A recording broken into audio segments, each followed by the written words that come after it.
Hey guys, how's it going? This is Yusei D-Wheeler here, and we are back with more FGO Lostbelt 7 now. I was trying to debate whether I wanted to continue Lostbelt 7 or finish off like Aki no Story and Dear Days 2, but I was going to do that earlier, but then I was tired from work though, and then I just kind of didn't really have a lot of strength, so then right now on my day off, well on Tuesday, I just said, you know what? Well, since I'm feeling better, I think, you know, at this point I'll just stream Lostbelt 7. Maybe if I have time tomorrow, I'll see if I can stream more Dear Days 2. So yeah, let me just do one sound test. I'll see if I can stream more Dear Days 2. So yeah, let me just do one sound test. Okay, well, that actually yeah. Sounds like everything sounds good, so yeah. I just got my drink here too, so. Alrighty, let's see. First.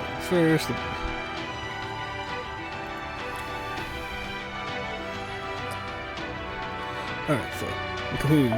So last time we made it to the border, and we only to be ambushed by the Ocelomeh, or however you pronounce them, because this Lostbelt has a lot of names that are very hard to say, so if I get it wrong though, I apologize dearly, because some of these words I have not seen before, and some of these words I have seen before but never bothered to try and sound them out, so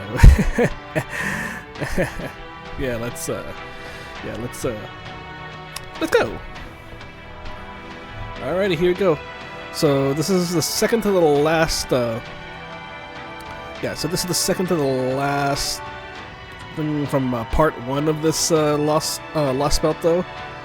Because, like I said, as of this recording, I'm doing this a lot later after, since I just recently got a new computer about like a couple months ago. So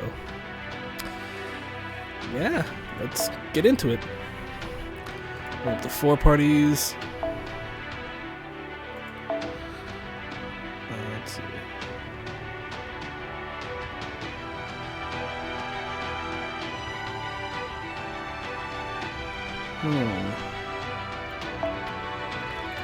Let's get with you. Oh yeah, and for those of you, I already finished the little Harlot event, and look at my Beast Narrow or Draco now. Really, really good. I like it.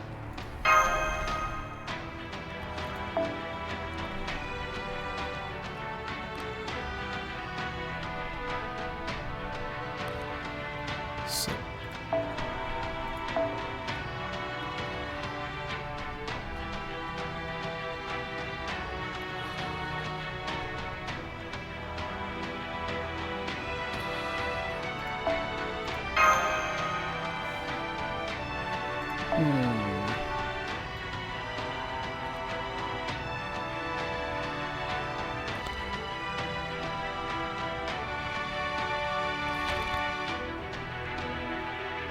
What's that new narrow sea I got?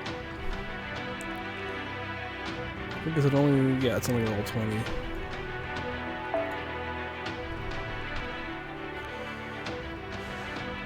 Yeah, and it gives you a 200% up, a power up a bit in the Little Harlem though. But see, Arts and Buster by 10%, MP gain by 8%, and then start the battle at 50%. Oh, excuse me.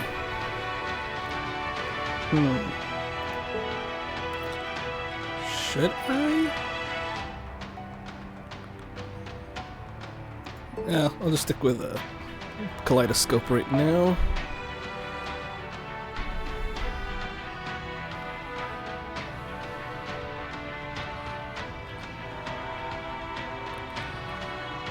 And who shall...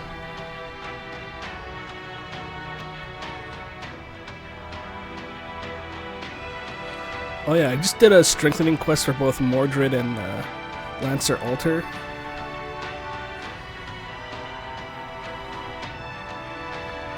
I think I did 3 of them. I still have to do one for, what's her name? The Berserker lady who... Wait, let me find her.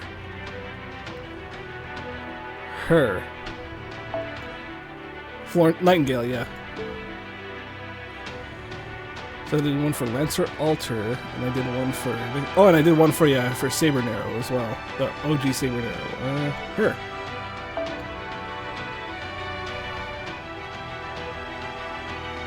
Okay, this one is for the new Imperial Privilege. Let's see. Cheese run by 10%. Defense, restore HP, increase arts effectiveness. I think that's the new one, and gain more crit stars though. The only thing I wish though, I wish her NP was loopable though. Then I'd be like using her all the time though. But man, I know a lot of people are complaining because she has a lot of she just has 3 different outfits aside from her usual ascension though. So there's like the OG. And then another one with like the flaming saber, and then one with the added thing, and then the Olympian outfit though for like I guess one of the Narrowfest days. And then this is one of the ones we got from the anniversary though, which is one of my favorite ones.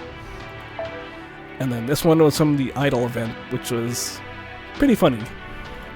I'm gonna keep bringing this one though, because it's my favorite one. Who shall? But you know what? Just in case, I'll bring Mordred too.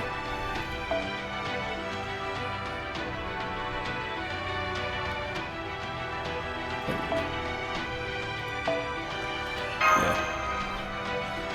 I know, because right now this thing doesn't really make me pick the kind of setups I want. So yeah. This one needs 360. How much do I need? Okay, this one's almost at level 6, but this one's almost at level 8, so I think I'll go with this one right now. And yeah, we're good to go. I pick Habitrot because Habitrot is my AoE right now.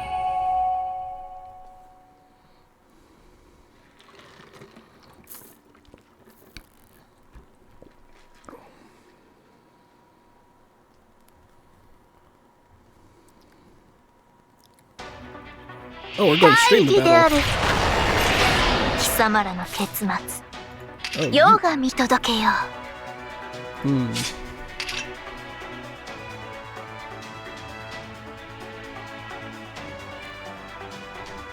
MP gauge, decreases speed by 2000.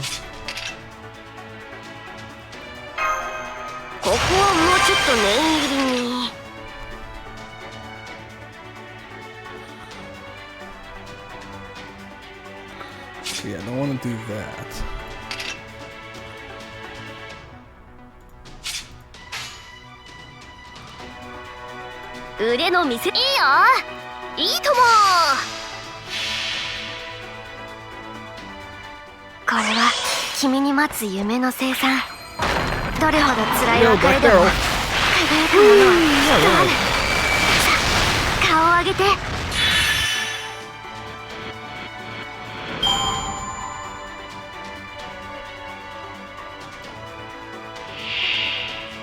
What the heck?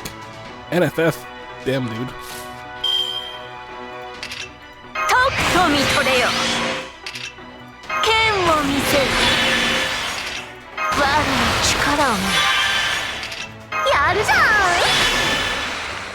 Damn, that was a... Instantly fills her NP like that. Alright. Okay, Happy.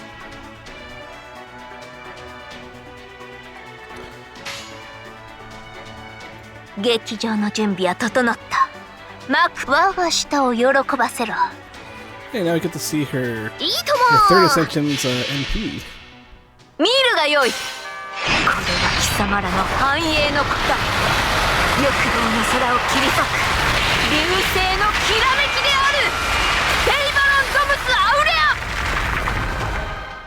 の行く手が阻めぬ。多すぎてもね。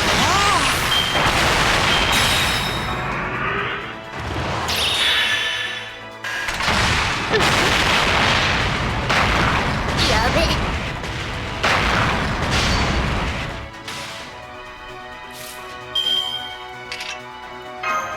完全敗北よろしくて。はい、NSS サービスです。もちろんそのように。失礼。こちらの話です。我が舌を喜ばせろ。まだよかろ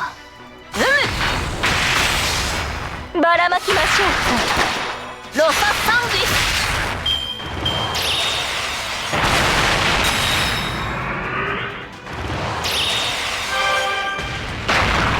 やべ。痛いのは Oh, that was heavy. ちょっと。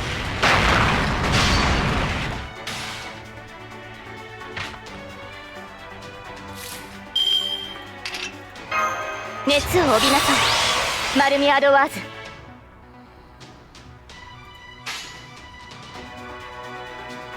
さあ、宴を始めようぞ。我が舌を喜ぶ。よかろう。世の行く手が阻めぬ。目障りですね。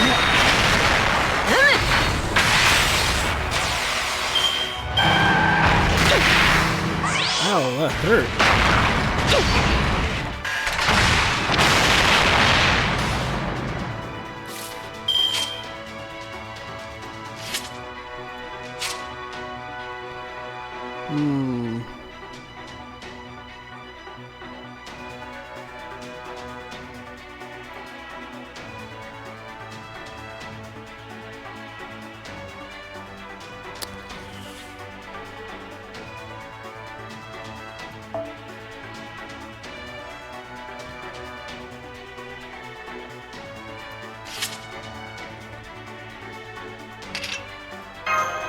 運命をかけた戦いであれば、妖精は接続。 Has to have a one-turn one too. That's the problem.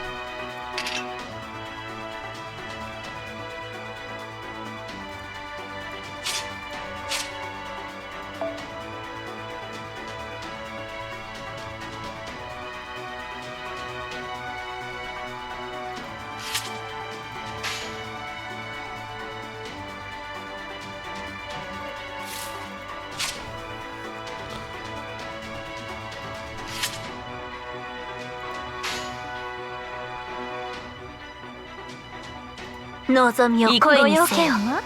世の行く手が阻めぬ。スタート。チェックメイ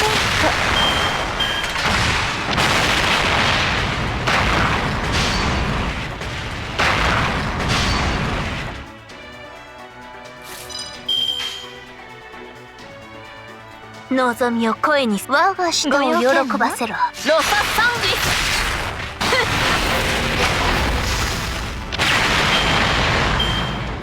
Oh, I gave her the command. Actually, gave her a command code that turns anything she hits into like a Roman.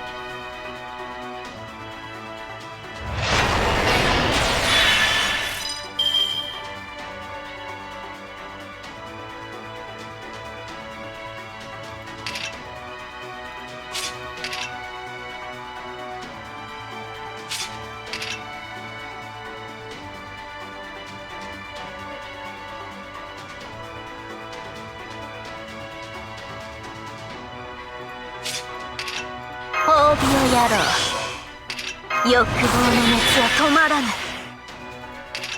我の力を見る。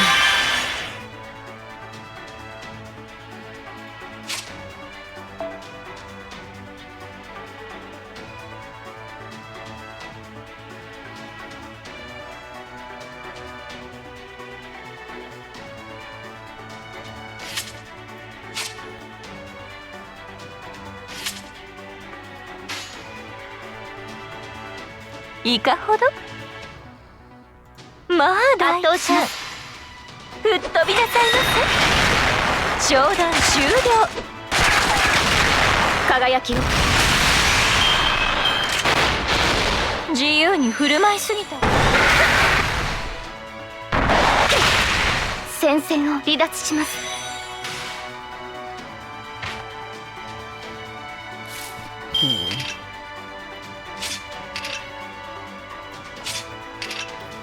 Knight of Red Lightning. This is her new upgraded skill. But I have no need for you. 我が舌をよ愛も悪も望みを声にせよロササングリス燃えよデイバロンドムスアウレアよ砕けラウスティラのクラウディウス我が情熱は豪華のごとく世の行く手が阻めぬ格の違いを見せてやろう存分に褒めよそして甘やかせ Hey, bonfire.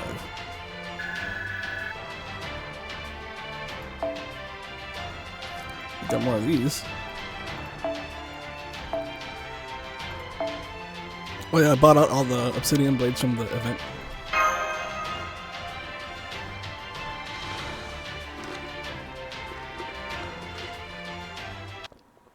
I also know that this is the one where you get a new Spiritron outfit for Ereshkigal too, so that's gonna be cool.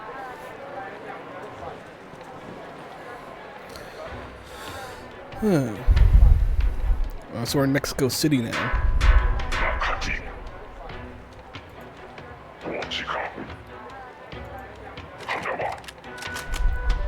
It's all just symbols and stuff.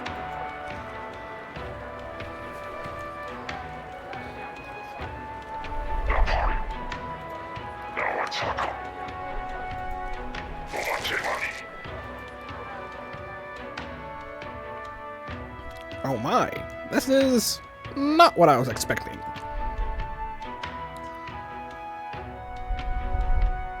Uruk's got nothing on this place. It's like the big cities back home. I don't want to mock Uruk, man. Uruk was just peak. It's true. There's so many people everywhere you look.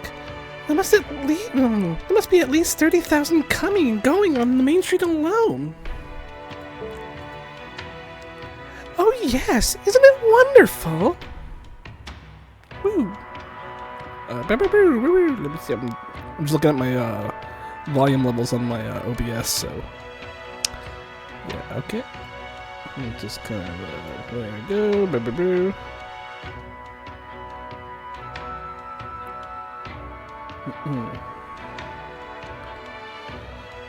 Oh, excuse me.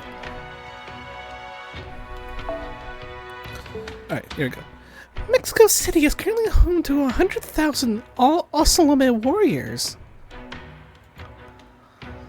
The non-combatants, women and children have built villages in the neighboring jungles where they work to support Mexico City.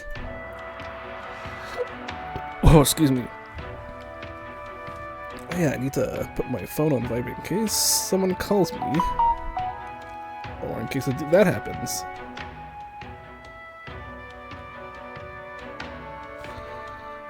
There we go. So this city was built solely for commerce, or rather, ritual purposes then? And what's more, you're saying they didn't do so on top of the ruins of an existing city like Chichen Itza? That they actually built this enormous metropolis from scratch? Not quite. I hate to admit it, but the actual city itself was provided by Tezcatlipoca. Tezcatlipoca, the divine spirit servant. Alright. Tezcatlipoca, the divine spirit servant David of the Cryptors summon. He gave the Ocelomeh civilization the form of this city and revived Aztec mythology here in Mictlan. So here they worship the Black Sun, Tezcatlipoca, the smoking mirror, as opposed to Kukulkan.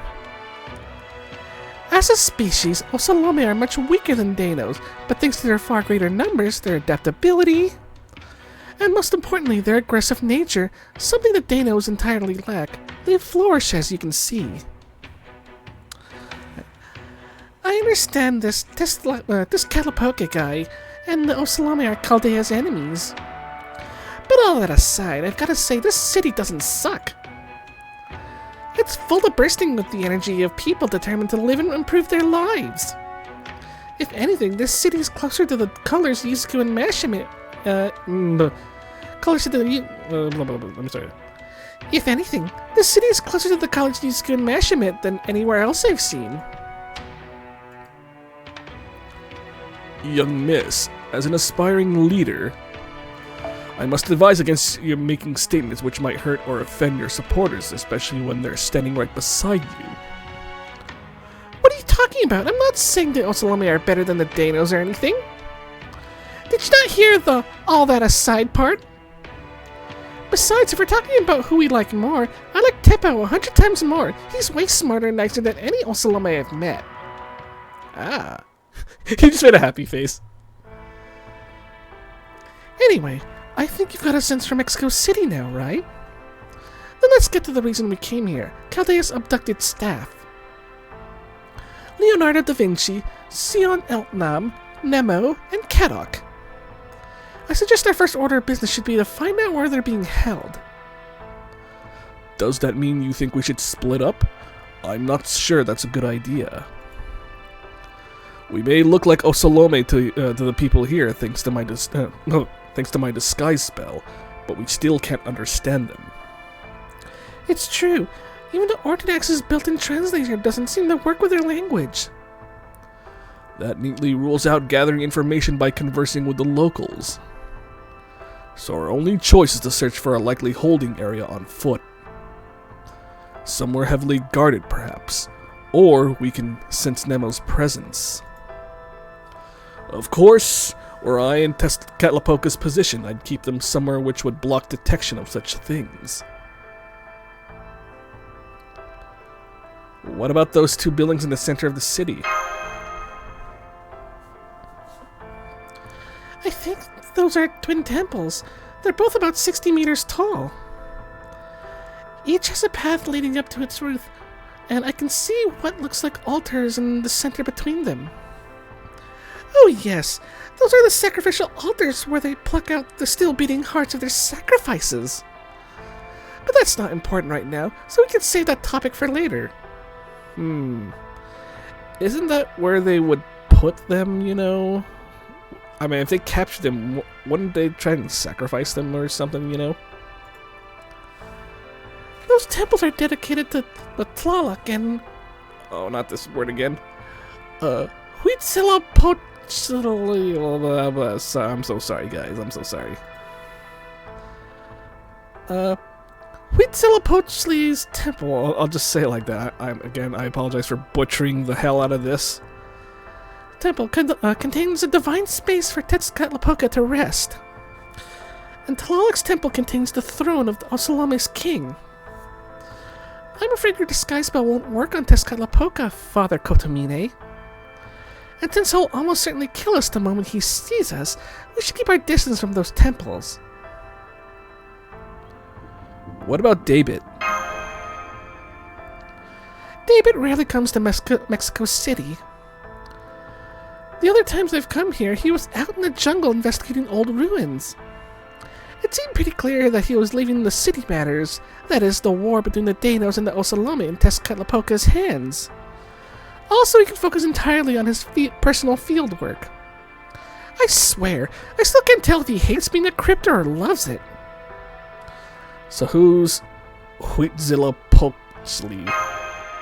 I wish I could say that. Huitzilopochtli is said to be the Aztec tribal god of the sun and war. When the Aztec people lost their land and were forced to wander around Central America, Huitzilopochtli guided them to Metztliapan.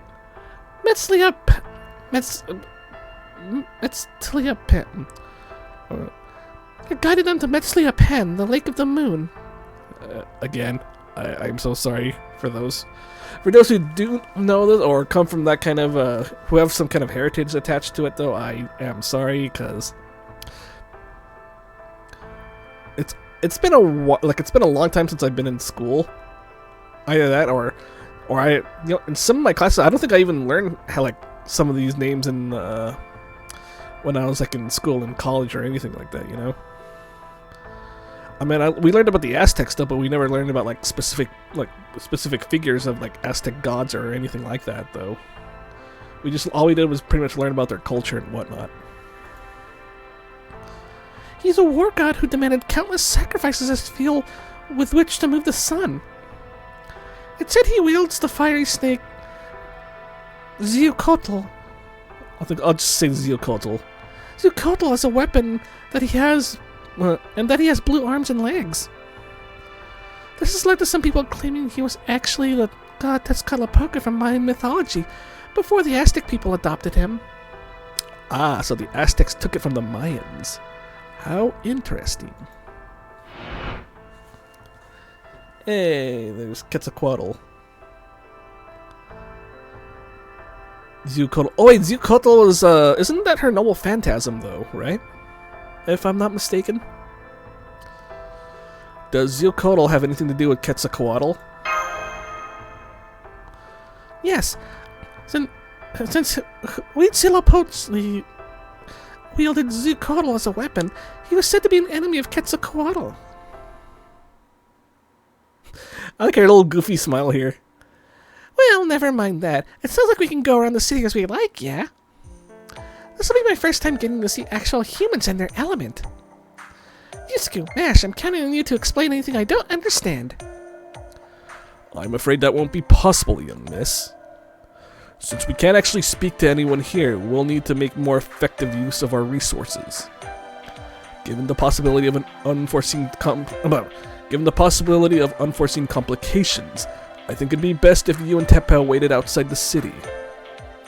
What? How come? It's because of my size, isn't it? I may look like an ocelotl, but I'll still bump into people in large crowds.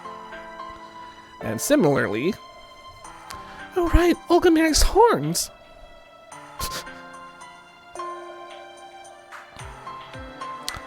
Can we just pop those horns off, Madam President? You say the most bizarre things sometimes. You know that, right? Of course we can't! And don't ask me to make them smaller. Believe me, I've already made them as compact as I possibly can. I'm so sorry, Olgamer, but I think we need you to do the prudent thing this time. Yeah, okay. Your companions' lives are hanging in the balance here. Fine, I'll save my colonial observations for another time. But in exchange, I want you and Yusuke to get a good look at this city in my place. If we're going to fight the Ocelomeh, learning about their culture, ideology, and way of life is the least we can do. I know we've had to fight them without knowing anything about them so far, but things are different now that we have a chance to learn. And since you'll be acting as my special secretaries, I don't want you two using ignorance as an excuse for brutality. Mash has some of the most adorable smiles ever. There, I said it.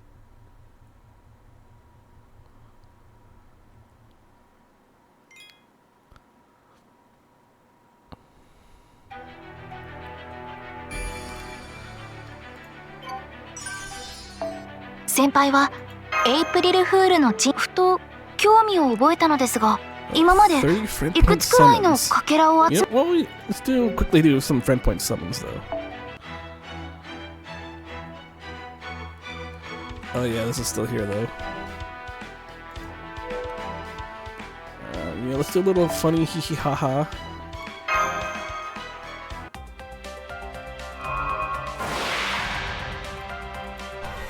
There we go. I want to though, but I want to keep the amount I have right now. I would like to have Tiamat because Tiamat was very funny in the Draco story because she's basically like another Mama Raiko. She went like full mama mode.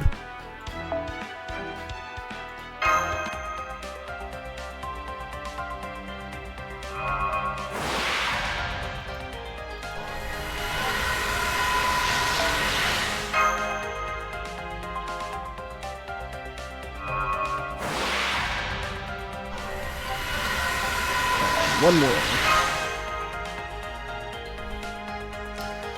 Oh yeah, for those of you who want your own Habitat though, this is where you actually get it. You have to be lucky enough to get the Habitat. Okay, cool.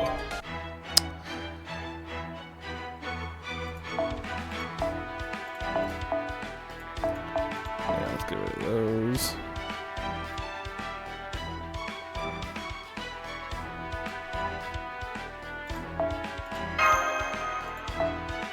だ見て。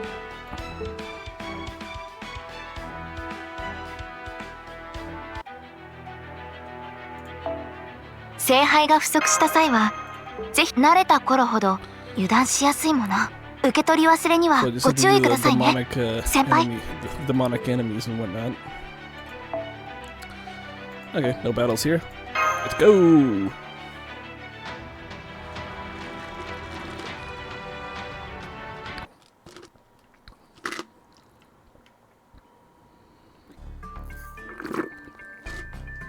Yeah. I'll start by checking the alleys off the main road. If things take a turn for the worst, I'll come rescue you on my motorcycle. I'll take a look around the temples. Don't worry, I'll keep my distance. I just want to get a handle on their structure. You two should take the main street. Don't forget to behave like Ocelomeh.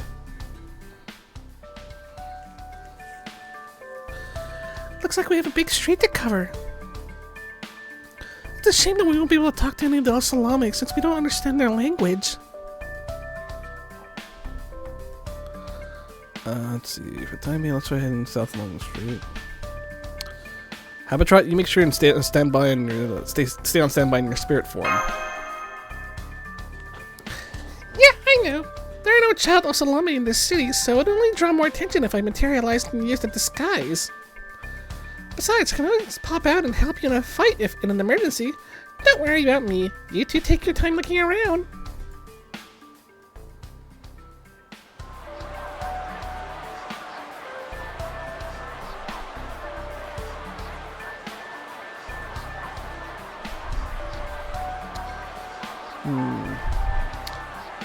Well, we can say it's crazy busy here, if nothing else. Yes, this street was nothing but shops. Although, don't you think the city feels a little too lively? It's hard to be sure since everyone's wearing masks, but they all seem strangely on edge.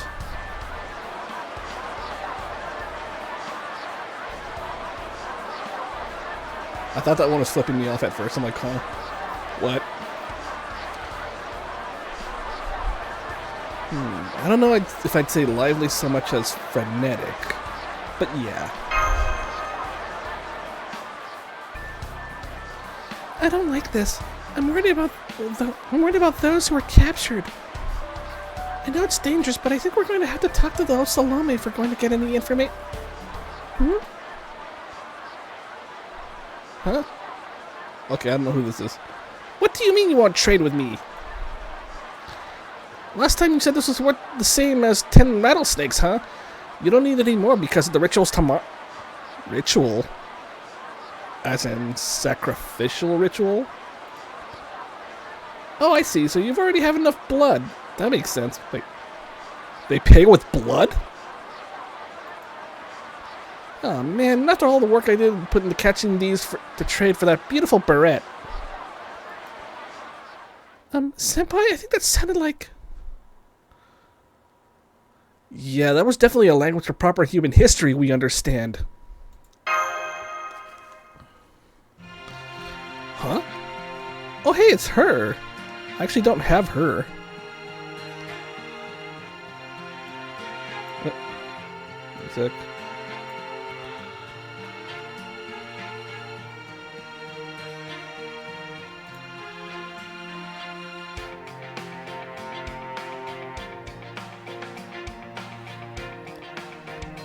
You mean me?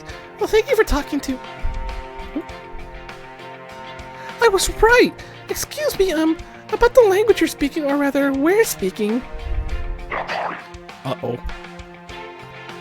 Oh, don't worry, sir. They're not speaking Dano's language. This is the new language Tezcatlipoca's priest David uses. It's not easy to learn, but it makes for a much more precise communication than Ocelotl words and gestures, so it's very handy. Just be patient, it won't be long before you'll get to learn it in school, too. Now then, where were we? Nice to meet you, travelers. My name is, Coatli. I'll just say Coatli. What are yours? I see you learned how to speak proper human history language, too, just like King Niscali. Yeah, sure did. I guess you did too? Yep, it wasn't easy, but it was so cool and stylish that I picked it up in no time. Are you impressed? Are you going to compliment me? Never mind, such direct praise can be kind of embarrassing. So how come you went out of your way to talk to me in a foreign language? Are you trying to beef up security ahead of tomorrow's ritual? I guess the rumors about Chaldean conquerors in the area must be true. But sorry, I'm not a soldier myself. I just came to Mexico City today to get this beautiful jade beret. So I'm afraid I can't take part in the sacrificial ritual. I'm a landscaper and a farmer, not a fighter. So all the female Ocelomeh do live outside the city, just like Koyanskaya said. I'm not sure this lady knows too much about Mexico City, Master. What would you like to do?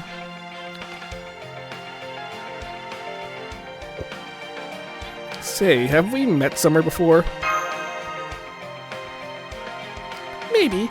The jungle is pretty thick, and it's easy to lose sight of things in there. So maybe we passed each other without realizing it.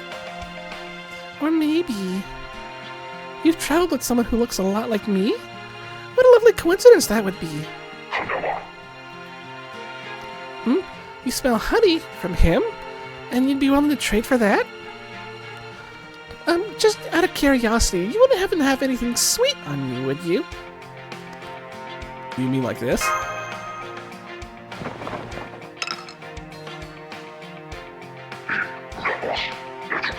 Wait, what's on the skull I got? Oh wow, I don't understand what he's saying to know that this has him really excited. He seems to be asking to trade for it. Okay, here you go then.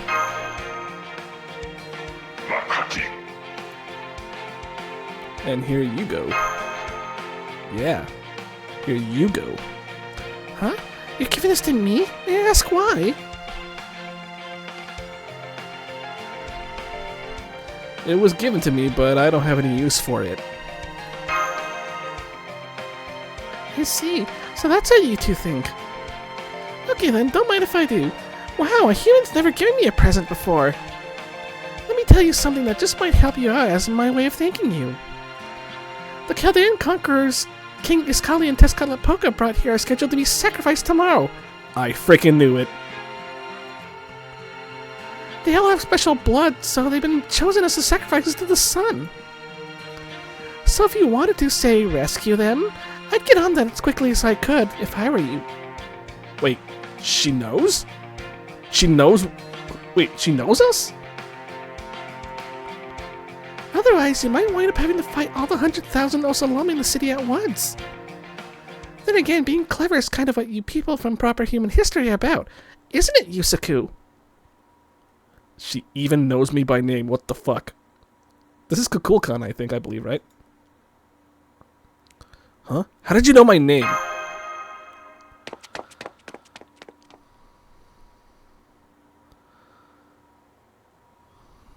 I'm sorry, Senpai, I lost track of her. She wasn't especially fast, but she slipped through the crowd almost like wind through tree leaves. It's okay, Mesh. I don't think anyone could have caught her. For now, we should go back to camp. Right. If what she said is true, we don't have a moment to lose. Let's hurry and find the others so we can come up with a plan. Yeah.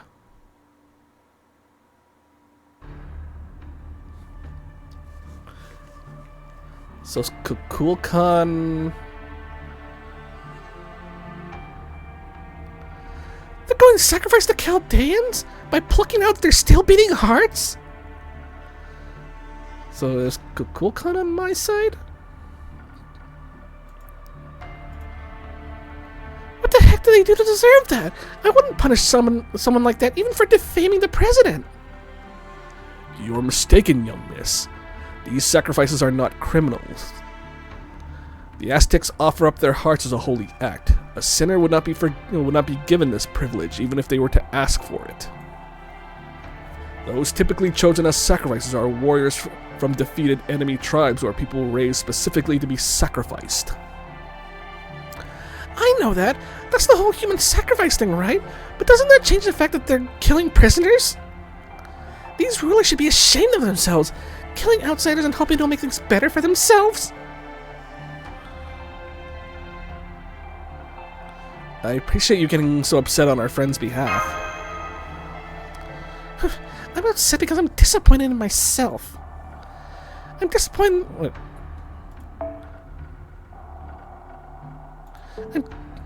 I'm disappointed that I was so impressed by the Ocelomeh building such a big city that I gave them 4 stars. Excuse me, may I ask a question?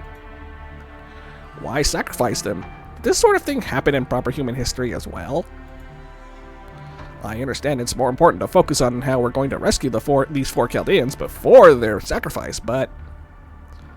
not at all. These are precisely the questions which will allow us to begin understanding the Ocelomeh, which may well be key in rescuing the hostages. It's quite a pertinent question, Tepel. In fact, I have a question for you as well, but it can wait until later.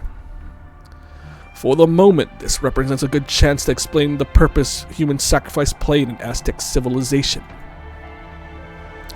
I advise you to listen well too, Yusaku. Understood. Alright, I'll try to be as concise as I can. The Aztecs were not the first civilization in Central America. Some, such as the Olmecs and the Zapotecs, predate even the Aztecs. And as Aztec mythology was the last to originate in Mesoamerica, it was heavily influenced by Mayan mythology, which itself was influenced by the Olmecs. My thinking is that the mythologies of Latin America are not separated by tribe or civilization, but rather that there is a sort of shared remembrance of creation of the world, continuously passed on by all who live here. Remembrance, Is this like some sort of image the jungle has planted in people's mind? That's right. Remember, this land is vast and these intertribal conflicts were a constant part of their daily lives. So the people who live there would never be so greedy, or perhaps arbitrary as to mixing their own motives with their creation myths. No, I suspect they simply built up their myth based on whatever they were feeling at the time, which surely included staring into the jungle's swirling darkness and harmonizing with it. True. True. Compared to other mythologies, Mesoamerica's cosmological timeline is fairly fractured. Similar meanings carry different names, and even its perception of time is highly unusual. So while we do have written historical records, it's difficult to piece everything together and keep it all free of contradictions. And you think that's because this mythology wasn't created by humans? Hey, it's kind of like the timelines of the Dragon Ball franchise. Hey, sorry. No disrespect though, please rest in peace, Akira Toriyama. You made an amazing franchise though. I do love Dragon Ball. But, like, again, I just had to make a little joke about how all the Dragon Ball timelines are kind of fractured. Thank you, Trunks. Also, Trunks, you're cool. Looks like we got ourselves someone to ban, because it is not a person, it is a bot. What? Give me 1 sec.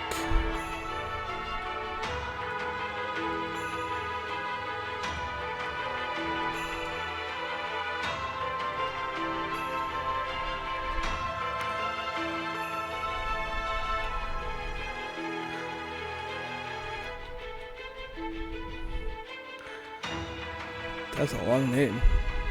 There we go. At least I got all the whole spelling right, though. Okay. Ooh. Where was I? But was instead created by the land itself, or possibly something greater still? Indeed. The people of Central America never kept large livestock, never used vehicles to transport anything, and never rode animals. Though they had all the necessary knowledge to do so had they wished. I can only assume they had intentionally denied themselves any development which might have made their lives easier or more comfortable if it meant humans reigned supreme in the jungle. In contrast to this, they were intensely interested in astronomy. Unusually so, one could argue. Their astronomical techniques were by far the most accurate of any other ancient civilization. Suffice to say, they were extremely interested in, as well as respectful and fearful of outer space. Why? The answer is obvious. Their ancestors were once threatened or even victimized by something which came from it. The memories of the very land they lived in told them that their world had once been destroyed by something alien to it. In fact, in Aztec mythology, the world meets its end several times. Do you know how many times, Yusaku? I think it was... That's right. 5 times. Well, 4 to be precise, since in Aztec mythology, the 5th time is the age we're living in now. While there are tales of the world itself being destroyed in other mythologies, tales of it being destroyed and rebuilt time and time again are unique to the Aztecs. Suffice to say, in Aztec civilization, really in all of Central America, the land holds clear memories of devastation and rebirth, and the people who lived there took that as a lesson. I see. If something like that were to happen multiple times, it would be sensible for people to learn from and prepare for it. So you say they learned to practice astronomy, and their way to address the dangers they saw was these human sacrifices? Indeed. The Aztecs believed that the world would end every 52 years. Years? It would supposedly take place on a day in their 2 calendars. Zipahuali, their agricultural calendar, and Tonalpohuali, their sacred calendar, aligned. On this day, the sun would lose its power, the world will be plunged in the darkness. And that is a very brief overview of Aztec eschatology. Is that how you say it? Eschatology? An overview of Aztec eschatology. During the twilight of this day, the Aztec people would hold a grand ceremony in their capital city of Tenochtitlan. I still can never say that right. People would put out each and every 5 in their homes and village. These symbolize the old years. They would then offer their own blood for the ceremony, fervently praying for the sun's return out of fear tomorrow may never come. Aztec priests filled the fervent wishes of their people, would then tear the steel-beating hearts from the sacrifices and offer them a new grand fire which symbolized a new cycle. The belief was that this would grant the sun sufficient power to keep the world alive for the next 52 years, allowing the world to be reborn. Human sacrifices were neither an offering to the gods nor a means of controlling the populace. They were the embodiment of the people's wish for the world to be born again. In Aztec mythology, there is no way to save the world from devastation, or to unite all peoples within our nation. Okay, well...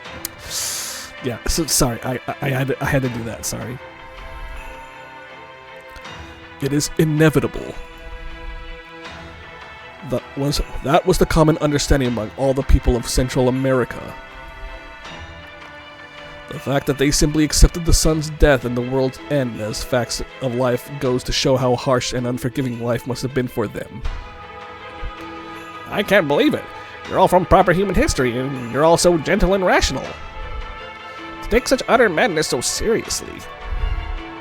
Did no one point out to them that the sun operates quite independently of any human intervention? Madness or not, this was their truth. Only those who were alive at the time can take issue with it. All we can do now is remember and record their experiences. That being said, I believe that, in terms of magecraft, this was all very much real. The fact is, once the Aztecs stopped making human sacrifices, their empire came to an end. Their mythology and their world is now completely gone. Okay, let me do a little check. And their world is now completely gone. Okay. Huh? That's news to me. Is this just your own weird interpretation of things?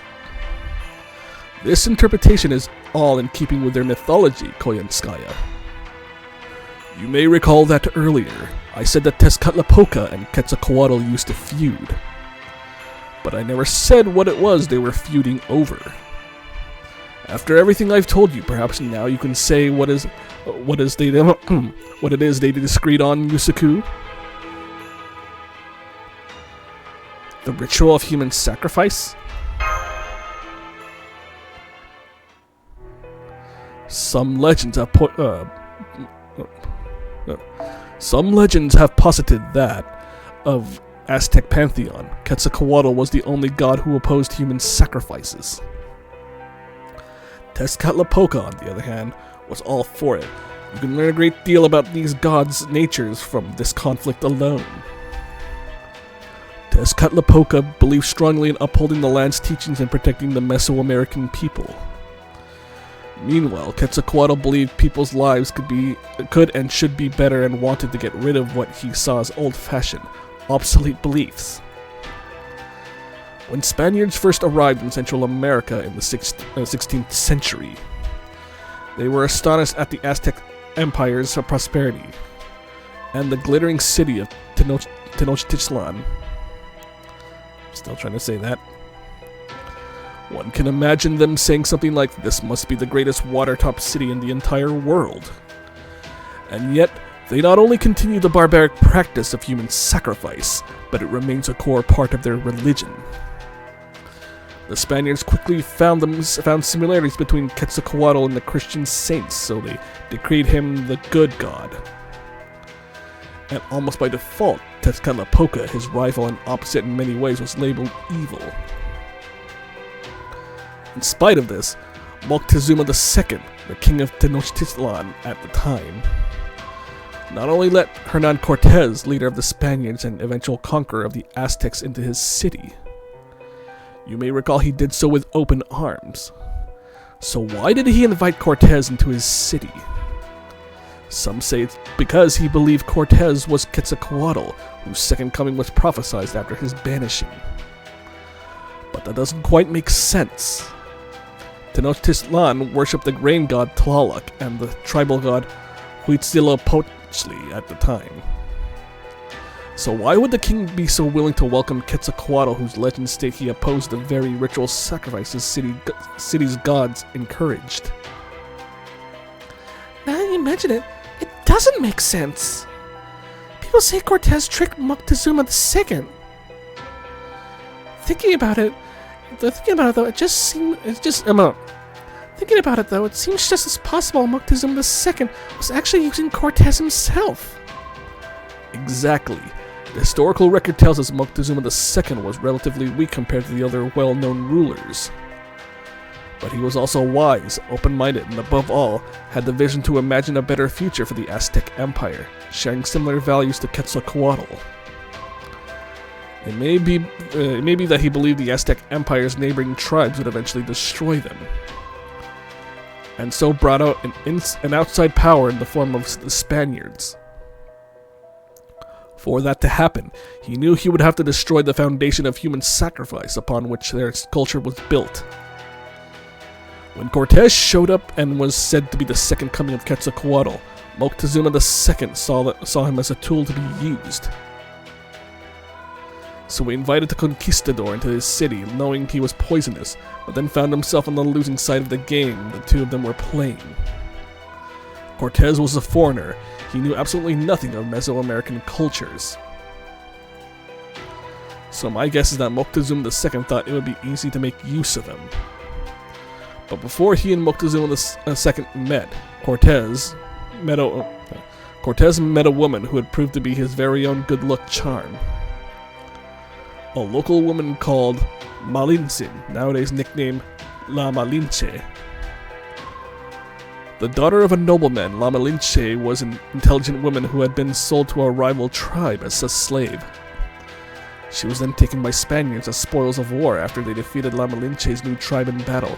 Her noble background and education meant she had no trouble learning their language.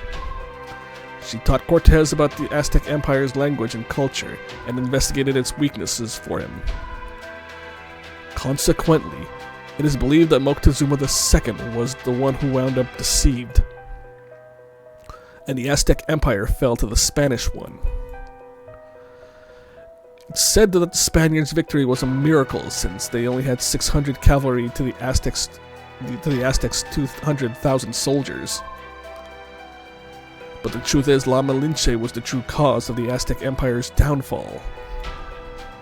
Her and a coalition of all the rival tribes that the Aztecs had been subjugating for years. Though, of course, once the Aztec Empire was gone, the Spaniards would go on to eradicate those other tribes as well.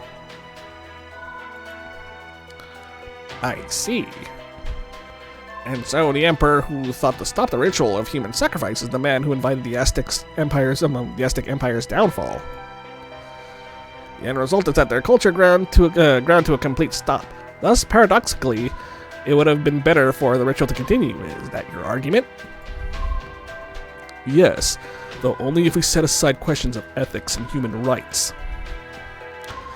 For it was just when a dull gray light was shown on their ritual of rebirth, a mystic dating to the age of myth, that their son died.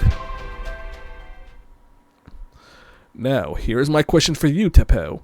Has the sun Mictlan ever gone out? So that's why he brought this up. Yes, it has. I've never experienced it myself, but they say that once, ages and ages ago, Mala was covered in shadow and the sun was lost. The Nemos refer to that event as the Night of Dread.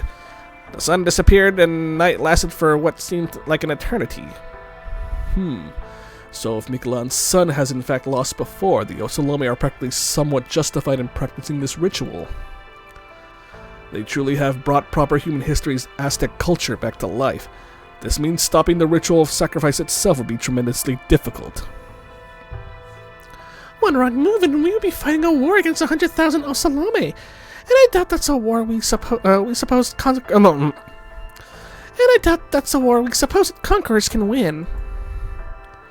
It seems then that the best course of action open to us is likely rescuing the hostages at an opportune moment in the ritual, then escaping as quickly as we can. By the way, Teppo, do you know of anyone who can tell us more about this Night of Dread?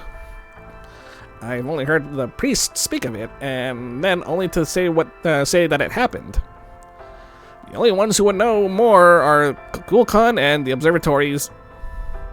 No, never mind. There may be a detailed record in the Solar Sojourn, Chichen Itza's throne room. Understood. Perhaps we'll get a chance to see it later then. At any rate, thank you all for your patience. Let's return to the matter at hand. Tomorrow, the captured Chaldeans will be used as human sacrifices. The only way we can stop that is by rescuing them before the ritual begins. However, I'm afraid I have some very unfortunate news to share in that regard. The prisoners are being kept underground beneath Tlaloc's temple. What's more, the temple is guarded by a frankly absurd number of armed Ocelomeh. Never mind rescuing them from their cells, we wouldn't be able to even get close. So you already knew where they were being kept. No wonder you took your time with all that ritual talk.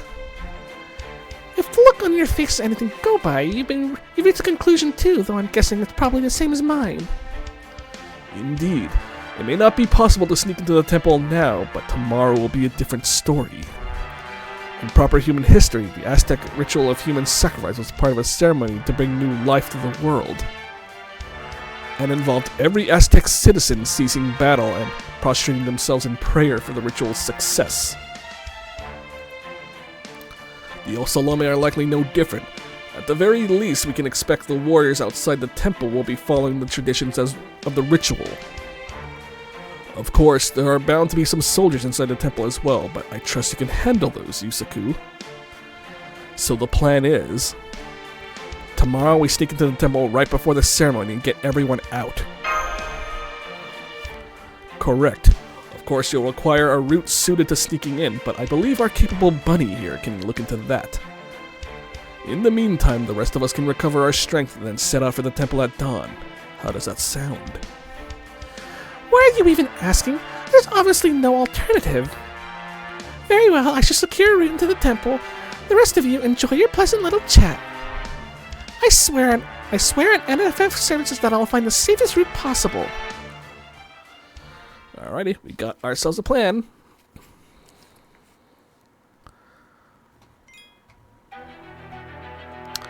And we got ourselves another one.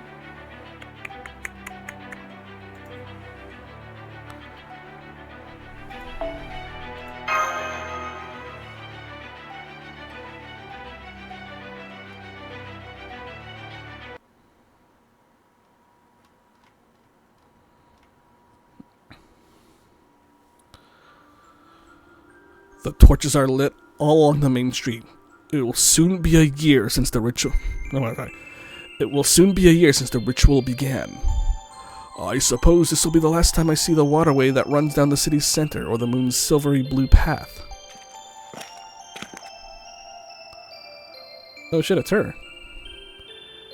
I can't believe you're out on your own on a sunless night. You should know better than that, Iskali, or have you forgotten that you're a king now? Tlaloc? No, I promise you I haven't forgotten. This is Mexico City's sanctuary, a holy area only the king, the gods, and the sacrifices may enter.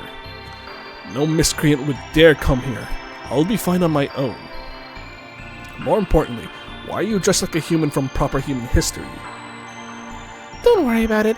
I'm just matching my brother.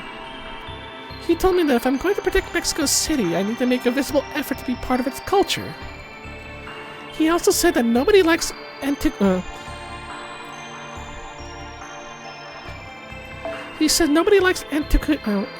old-fashioned gods, and that Ocelomeh would say that I'm behind the times if I don't keep up. With all due respect to Tezcatlipoca, I have no issue with your usual manner of dress, Tlaloc. If anything, it suits Mictlan well. It perfectly embodies both the blessings of rain and the deaths caused by the flooding.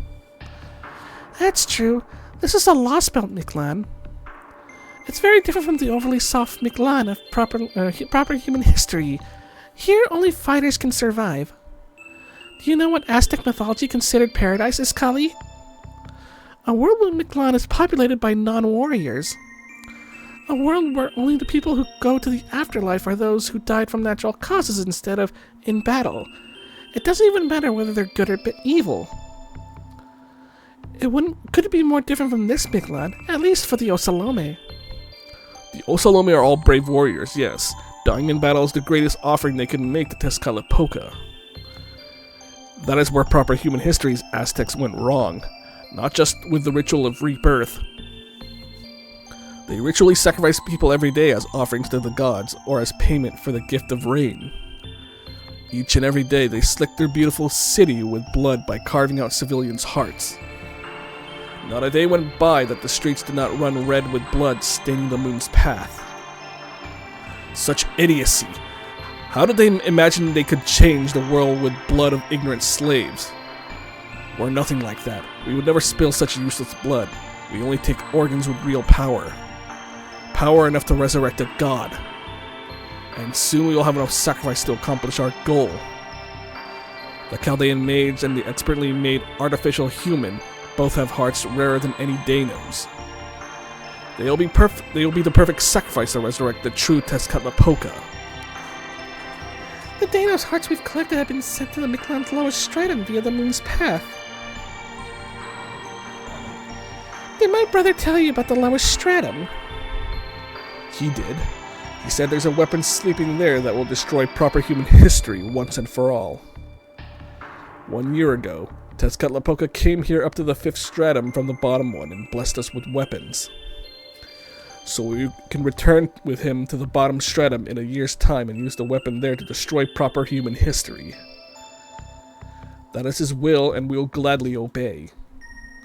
We will, here in Mexico City, eradicate the Danos, seize power over all of Mictlan, replace the absurd proper human history, and become the next dominant species of this world. Yes, that's more or less correct. Very well then. Resolute Iskali, you have grown much over this past year and proven yourself to be the human Tezcatlipoca. Make sure that the ritual tomorrow is a success. Remember, if it fails, your own life is forfeit. Yes, Tlaloc, I won't let you down. I will destroy proper human history's world.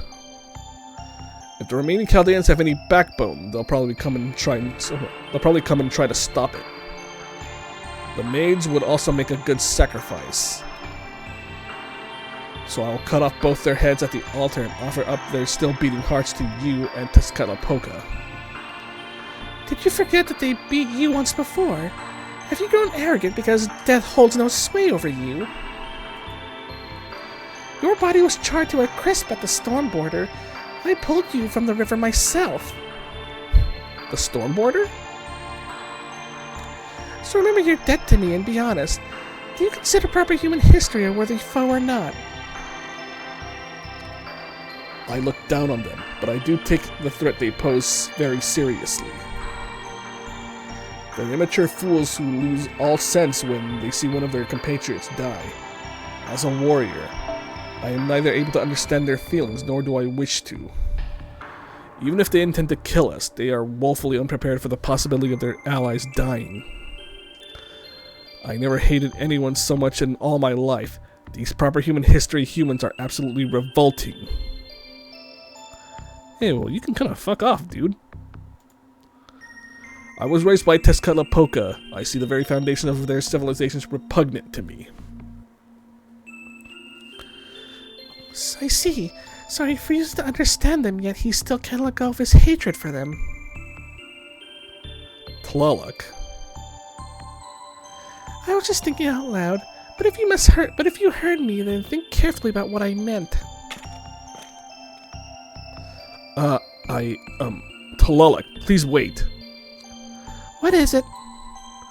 Is your, forehead okay? I mean, where Tezcatlipoca shot you. If it still hurts, I can have some medicine brought to you right away. That will not be necessary. I told you I'm tough. Such thoughtfulness is a mark against you as Tezcatlipoca. But don't worry, I won't tell my brother.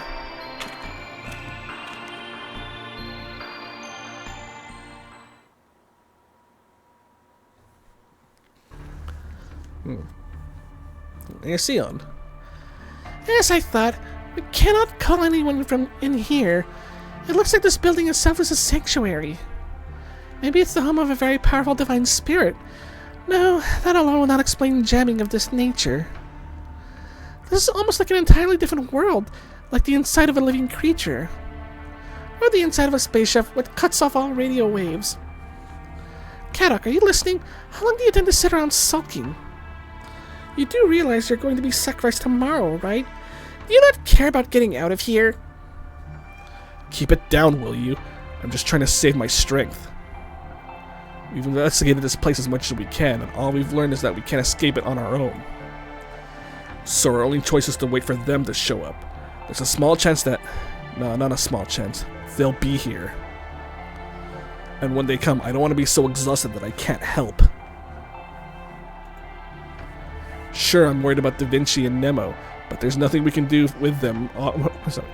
There's nothing we can do with them off in a different cell. So I'm gonna get some sleep while we wait for a certain nut we all know couldn't stay. Sorry, let me try that again. So I'm gonna get some sleep while we wait for a certain nut we all know couldn't stay away even if he wanted to. There, you see? I knew we'd get here in time. Sorry. I doubt I'm the nut you... Sorry. I doubt I'm the nut you hope for. David? No, I shouldn't be surprised. This is your Lostbelt. It even sounds like you were the one who sent the Ocelomeh after us right after the border crashed. Not to mention how, in the last meeting, you and Beryl were both talking about how your Lostbelts gave you plenty of opportunities for methodical killing. I sure as hell didn't expect you'd hand guns out to the locals and make them into an army, though. It was my servant's decision to go pay your ship a visit. I had nothing to do with it. I've been away attending to a different matter. I only just got back to Mexico City. Still, if I had been here, I'd have done the same thing, except I'd have finished you all off on the spot. So you are David Samvoid. Nice to meet you. I'm Sion Eltnam Sokaris, one of Chaldea's allies. Sorry, should have introduced myself. Just call me David. You must be the intermediary between Chaldea and the Wandering Sea, and the engineer of the anti-foreign god weapon. I'll make a note of your name and face. You're probably one of the first we should kill. I'm not as talented as Wodime, but at least in terms of memory, I can hold my own against anyone else. If we're ever in the same room again, you'll be the first one I kill. Promise. Okay. Kadoc, correct me if I'm wrong, but he just announced his intent to kill me, did he not? What you think he was doing? Proposing? More importantly. If you're talking about meeting again, I'm guessing you're not going to kill us now. Why not? You're the last cryptor. And unlike Kirshtaria, you're not openly rebelling against a foreign god. There's no reason for you to keep Chaldea alive, or me for that matter, now that I've sided with them. I didn't take you prisoner, Tezcatlipoca did. He has his own ideas and goals. Messing with them when I'm late to the party just feels wrong. Guess you can say he beat me to the punch. He's not the type to announce when he's heading out, and when he does come back, he'll say things like, "Hey, I spent your life savings, hope you don't mind," as if it was no big deal. That sounds more like an abusive relationship than anything. So you two don't get along for shit, huh? So you're not killing us because you're afraid of your own servant. That about right? Yes, he's one hell of a servant, truly. He pulled Mictlan out from under the thumb of an alien being that was ruling it and established proper human history rules here in only a year. In fact, Mexico City really belongs to him. He summoned temples, trained the Ocelomeh, had them build the city, and chose their king. I only summoned him, nothing more. If Chaldea means to go to war with this Lostbelt, he's the one you'll need to defeat, not me. Does that mean you have no interest in this Lostbelt then, David? That you do not mind if Chaldea should succeed at excising it? Today, it'd be a problem. 10 days from now, I'd be fine with it. Interesting. And conversely, does that mean if Chaldea could cut down the tree of emptiness within 10 days, your plan would be ruined? If you could, yes. Personally, I don't really care either way. But since Wodime saw his plans through all the way to the end, I mean to do the same with my order. What are you talking about? Kirshtaria sure as hell didn't see his plans through. Did you forget about Beryl turning traitor and killing him right at the end there? I'm speaking of will, not results. I didn't go about his plan because he was absolutely certain it would work. Well, he didn't go about his plan because he was absolutely certain it would work. He managed so much though he was at death's door the whole time. Because he was driven by his will, he had no choice. Even at the end, he never lost that will. He might have wished things ended up differently, but he had no regrets about his actions.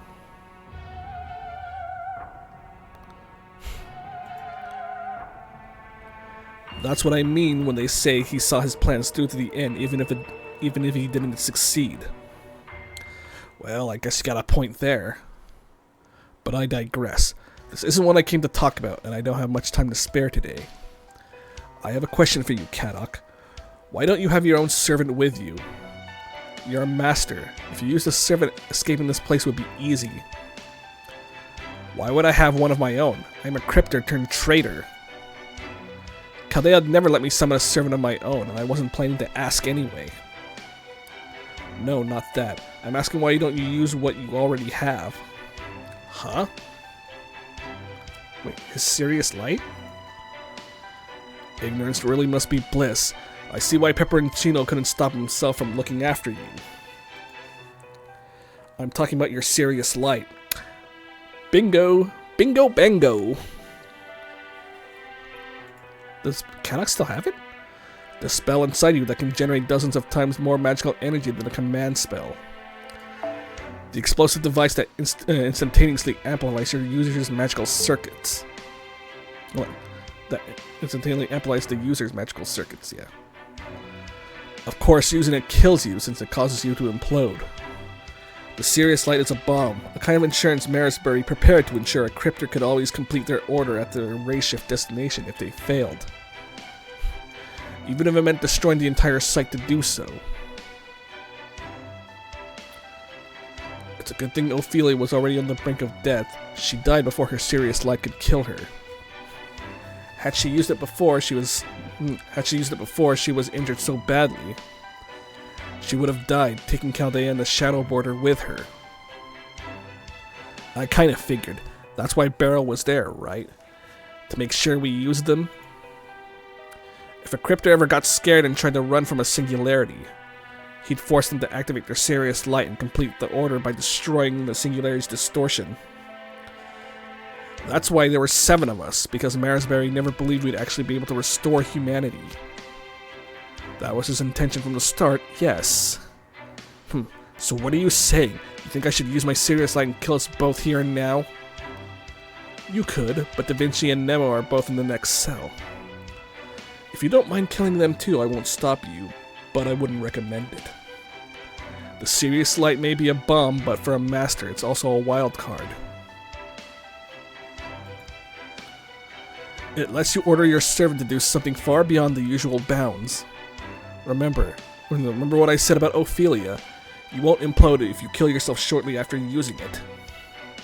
Once you use it, your death may be inevitable, but it can at least give you the chance to accomplish something first. The choice is yours, Kadoc. That's it? What'd you even come here for? To see who I'm up against. Since I can't kill you, it was the least I can do. Well, now that was something. Nothing I heard about him could have prepared me for meeting him in person.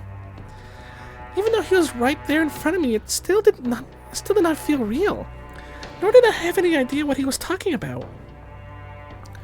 I'm impressed you were on a team with him, Kadoc. It felt more like I was talking to a hole in the very world than a person. Yeah, I know. I felt the same way at first. Believe it or not, he's actually pretty thoughtful, and the guy can read a room. He's the kind of guy who only says what you need to hear, so there must be a reason why he brought up the Sirius Lights just now. He's telling me to think about where I want to use mine, and what to use it for. Sion, I have a favor to ask you. Would you mind keeping this discussion to... Yes, copy that. You want me to keep what he said about the Sirius Light's intended use to myself, right? I would like to refuse, but I am forced to admit that you still have yours, because I was unable to remove it from you. So I'll follow your lead here. I too know how to read a room after all.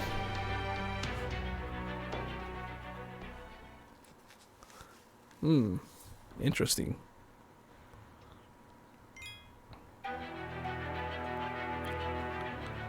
Well, looks like we've got a fight on our hands here.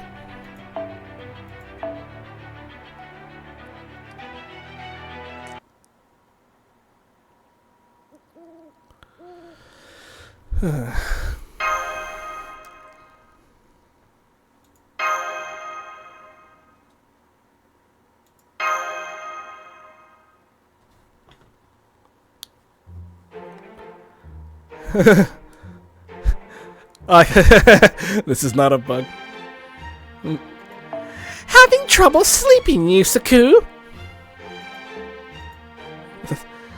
Are you worried about tomorrow's rescue operation? Shh, you'll wake everyone. Hey, it's okay when you're worried about your friends. Your brainwaves form this beautiful spiral pattern. I'll praise you for that. But I can also tell you're not going to get any rest like this, and that I cannot allow. What's the expression here? Good things come to those who sleep? No, a well-slept child is a well-kept child. Whatever. Point is, you need to sleep before a big day, right? If you can't do that on your own, then I'll help you. You just need to be really, really tired, right? on, leave it to me. I've never done this before, but it's super easy, so I'm sure it'll go great. Oh, this can't possibly end well. Alright, empty your mind and leave your body in the universe's hands. Channel open! Program name President of Earth. Now get ready for hell inside my mind. God damn it, Olga. Stop. Stop.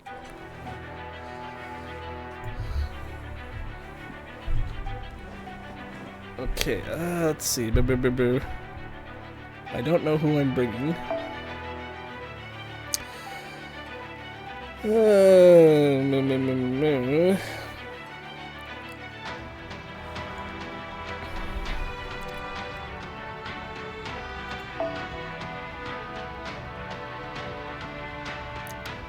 I'm a QP team.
Let's go with this.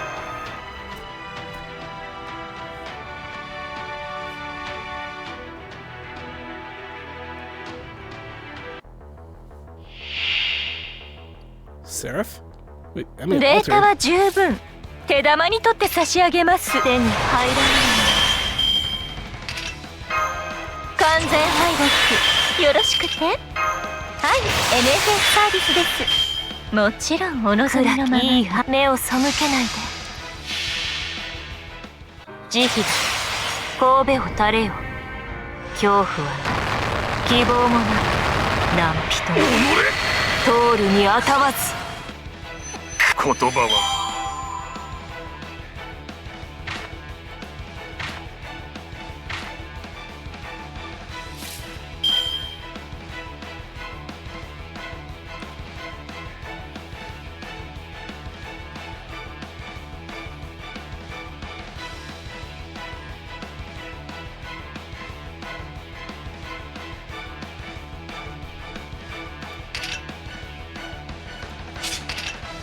簡単に終わらないように手に入らないのならイノベーション始めます。そのように目を背けないいい判断です。慈悲だ神戸を垂れよ。恐怖は希望もない何人も通るにあたわず。そんな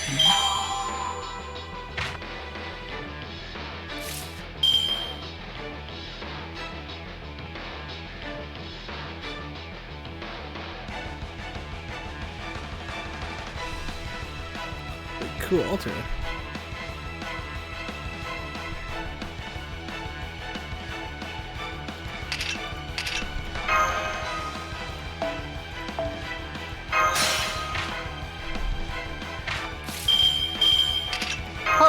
野郎剣を見せる。これぞ獣の象徴。そのように。失礼、こちらの話です。我が舌を喜ばせろ。いかほどよかろう。まあ大胆、目障りですね。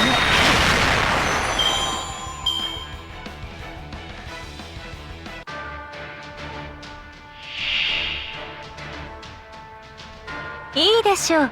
アサシネイト承りました。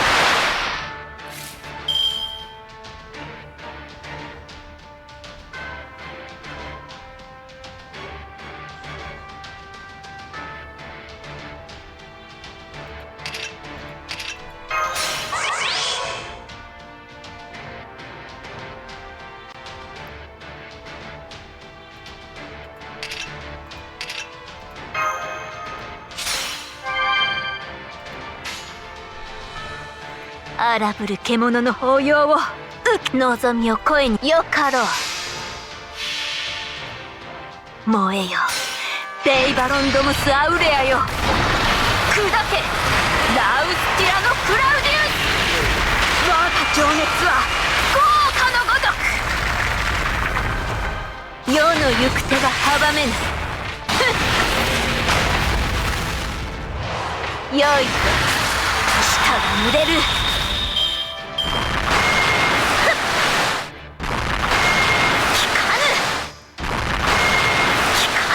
この姿で敗れるとは。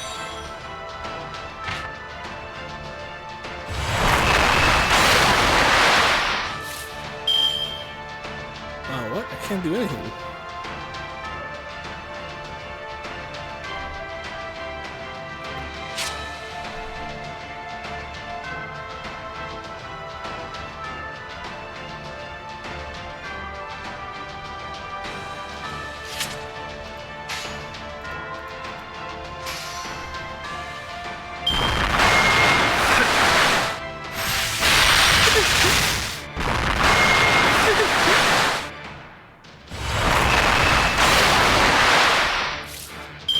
What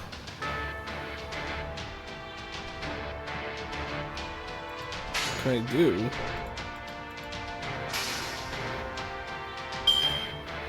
Notice determination. That was weird.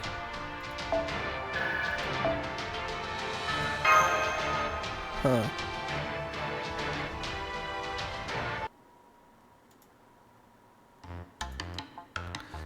Well, what'd you think of my special simulation? Worst game ever.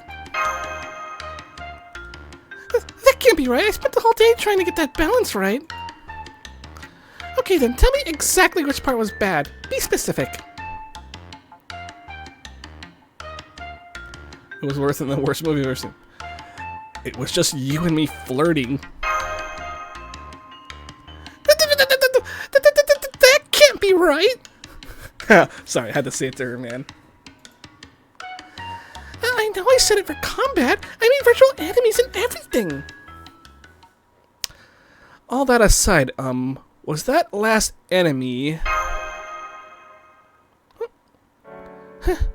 So you did get what I was going for. That's right, the last enemy was my recreation of Tlaloc, the divine spirit we heard about at the storm border. There's a really good chance we'll fight her tomorrow, right? So I let you get some practice in ahead of time. If you're going to fight her, you'll need to be prepared for endless floods of endless floods and river currents so strong that you can hardly move. She never would have taken them by surprise if I'd been there, but there's still no telling when battle might break out. But now you've fought her once, so you should be able to form a plan, right? Especially since you've never lost a rematch. You can choose servants who always float, or servants who can handle strong currents with no trouble at all. Either way, I'm sure you can find a way to win. I'm counting on you, Yusaku. Thank you, Director. Oh, there you go again. I keep telling you I'm the president, not the director.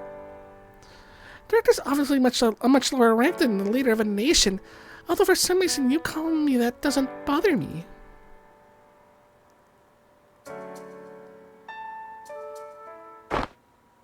Whoopsie!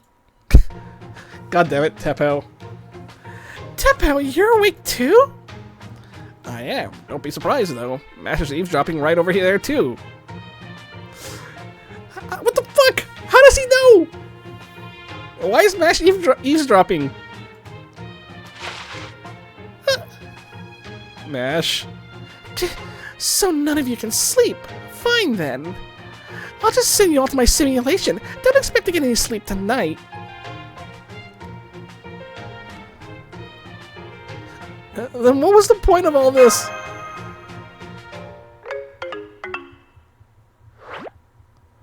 Oh, Olga Mary. Kinda wish she'd come back to being a human again for us.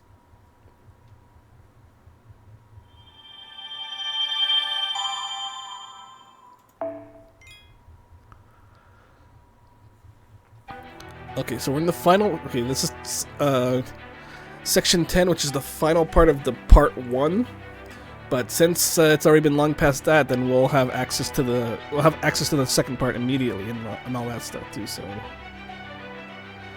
before we continue, I'm gonna go recover my drink though, or I guess say refill my drink though. So yeah, I will be right back.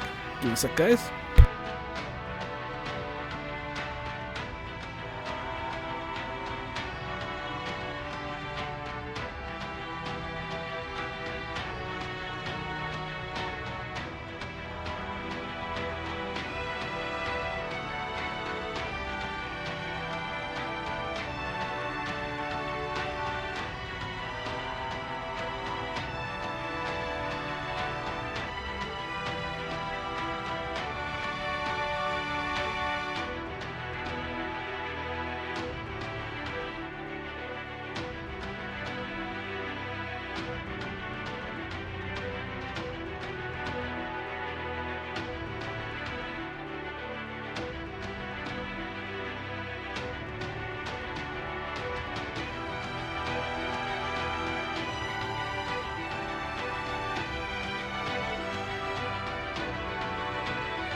Alright, sorry about that, folks. I am back.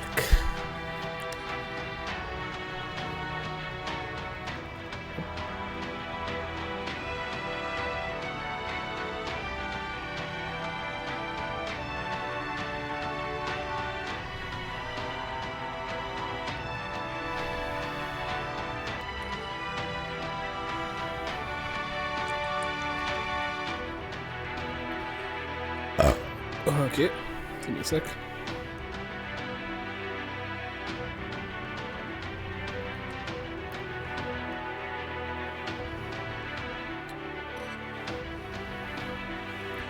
Yes, I'm checking something right now.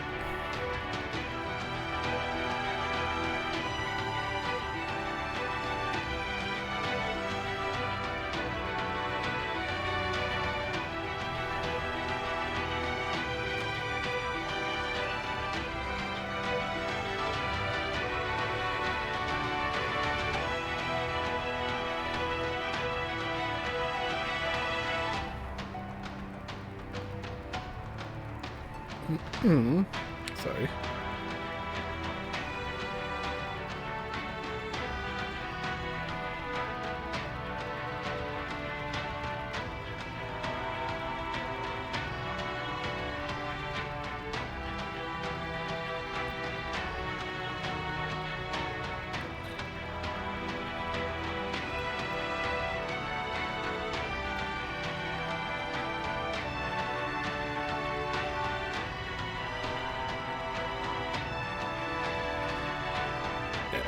Sorry, I'm just reading some messages.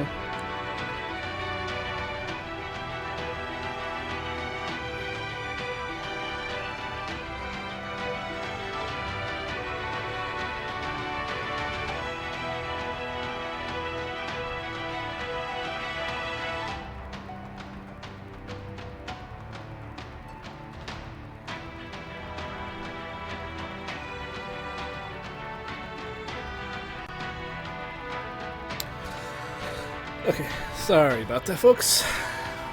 Oh, I know that was a little something. I was just checking a few messages in here and there, and then, yeah. Alright, so let's, without further ado, let us continue.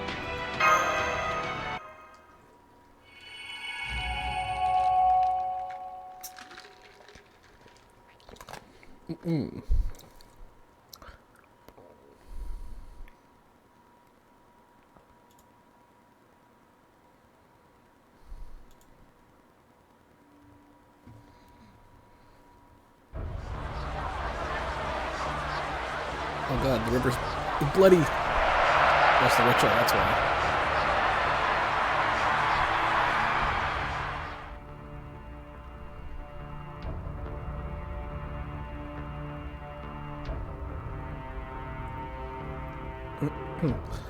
The main street is absolutely packed.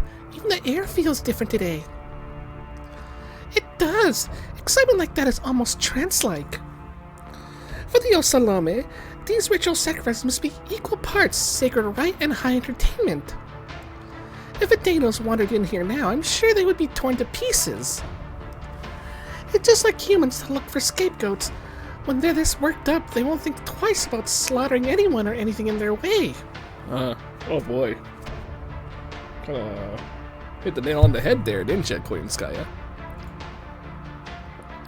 Father Kotamine, are you certain my disguise spell is working correctly?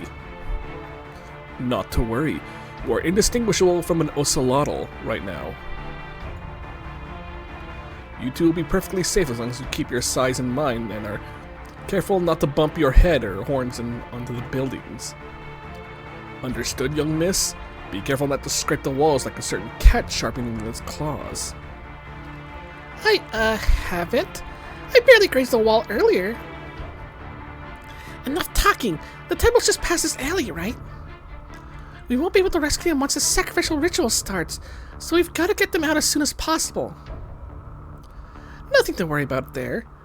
The ritual has a very clear process. Right now, the priests are leading a prayer into the sun. The Ocelomeh are all gathered in the main street and adding their prayers to the priests. Once the prayers reach a fever pitch, the sacrifices will be brought to the altar connecting the two temples. So we still have 2 hours to go. I know because I've watched them conduct the same ritual before from right here.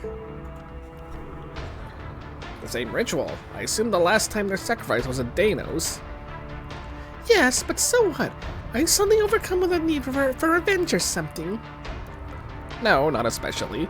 I just find the whole thing horrifying. Horrifying? Yes, I've heard from the Ocelomeh. I heard the Ocelomeh dismember the Danos they capture and use their organs for various purposes. So I have no aversion to the thought of them using Danos' hearts in a ritual, but I cannot understand how they can create such an incredible city with culture we Danos have never dreamed of, and choose to sacrifice fellow humanoids from proper human history.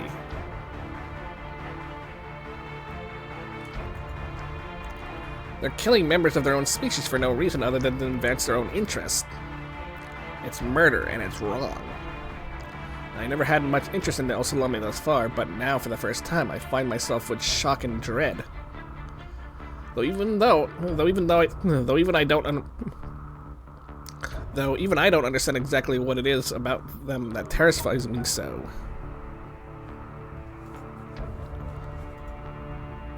All right, everyone, get ready. Once we turn that corner, we'll be right next to the temple. There aren't any Ocelomeh around it right now, but there are bound to be a few still patrolling inside.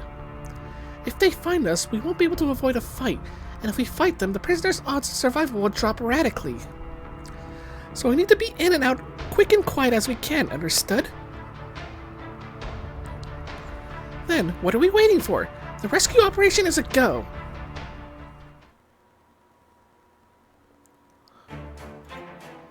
Hey. Well, we made it in pretty easily, but now what? What if we grab one or two of the guards and drag them into the shadows to pump them for information? If we show them who we really are, they should know what we're looking for. Even if we don't understand their words, we should be able to communicate quite easily through body language. As in torture? That hardly sounds like a conduct a man of the cloth would encourage. Why don't you leave this to me? I'll show you how a true professional covert operative does things. Of course, Kiryu would consider torture. Huh? Thank you so much. So we just go down these stairs and it's the third cell on the left, yes? Wait, what did she do? What did you do? And there you have it. We'll find your companions right this way. Yeah, they both bash and Olga very well. Like, how did you do that? What did you do while we were hiding in the shadows? Okay, really, what did you do to him? Oh, I have my ways. He may be an ocelotl, but he's a man first and foremost. Hey, Koyanskaya? Oops, sorry, hit my microphone.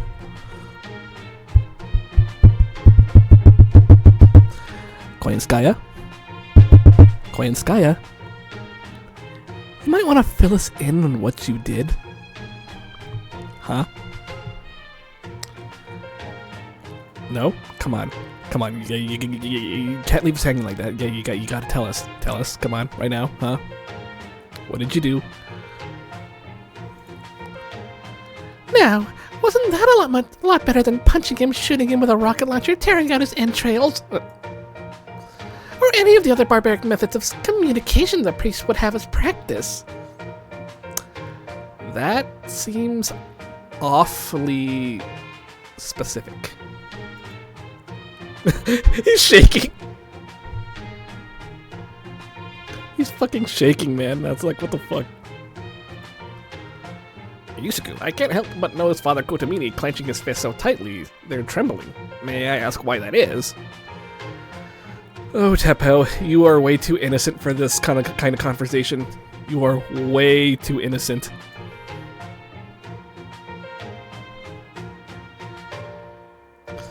Is this how things have always been between her and her disciples?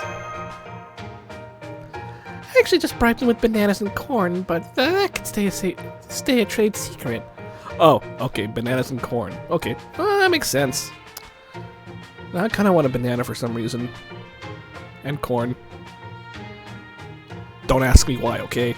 Don't ask me why. Anyway, this is no time to brag. The guard also said 2 of the sacrifices have already been taken to the altars, so there are only 2 prisoners left down here. It sounds like they chose the mage and the homunculus, which must be Lord Kadoc and Lady Da Vinci. So we first need to rescue Sion and Nemo, even if the latter's already on the brink of death. Then we'll hurry to the altars and rescue the other 2. Any objections? Nope, now let's hurry.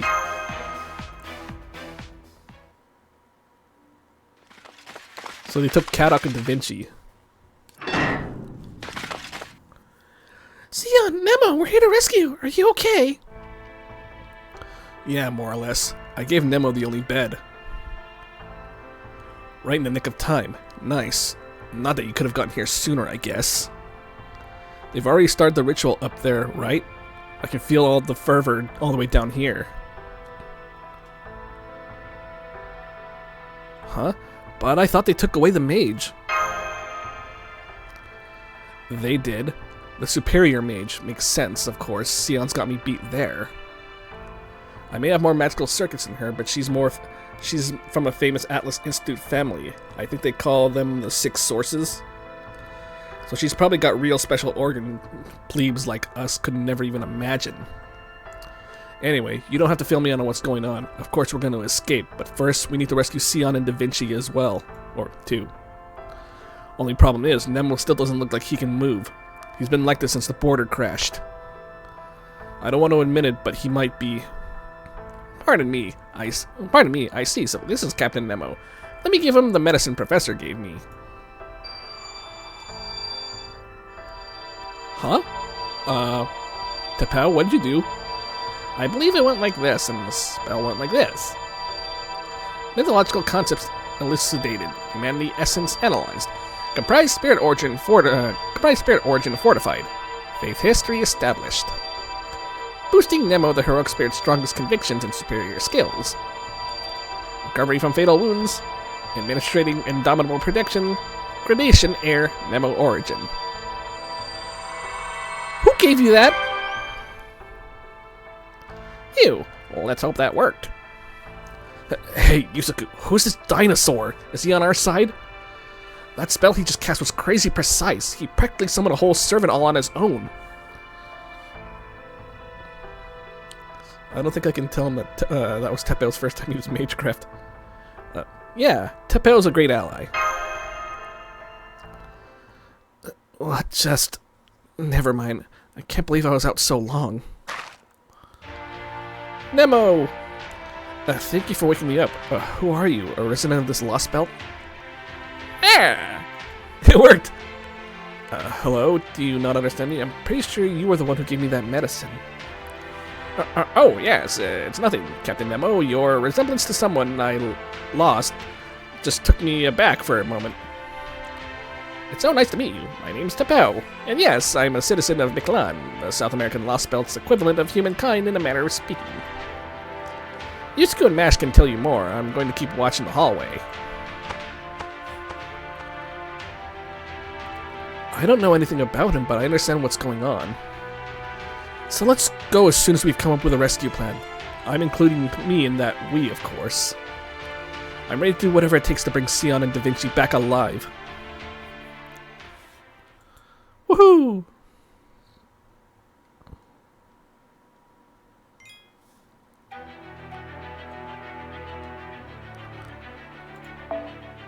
Oh, we're fighting an Avenger.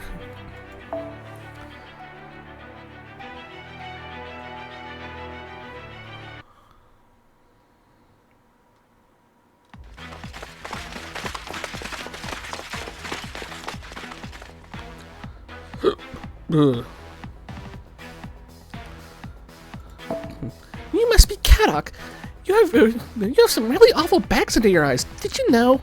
I hope you're taking care of your liver. That's none of your business. Besides, pretty much every anti-beast mage ends up like this. Anti-beast magecraft. Magecraft devoted to fighting wild beasts, right? Wild beasts are much stronger than humans, so I guess it makes sense your eyes would get tired from being constantly on the lookout. So you're a detail-oriented coward, then. I do like that first part. Okay, Yusuke, what the actual hell? I don't know what I expected, but it wasn't this. Rasputin and Coin Sky would each be shocking enough, but now you, Olga Mary's working with you too? How the hell did you even get this party together? I know there are usually twists and turns along the ways, but come the hell on!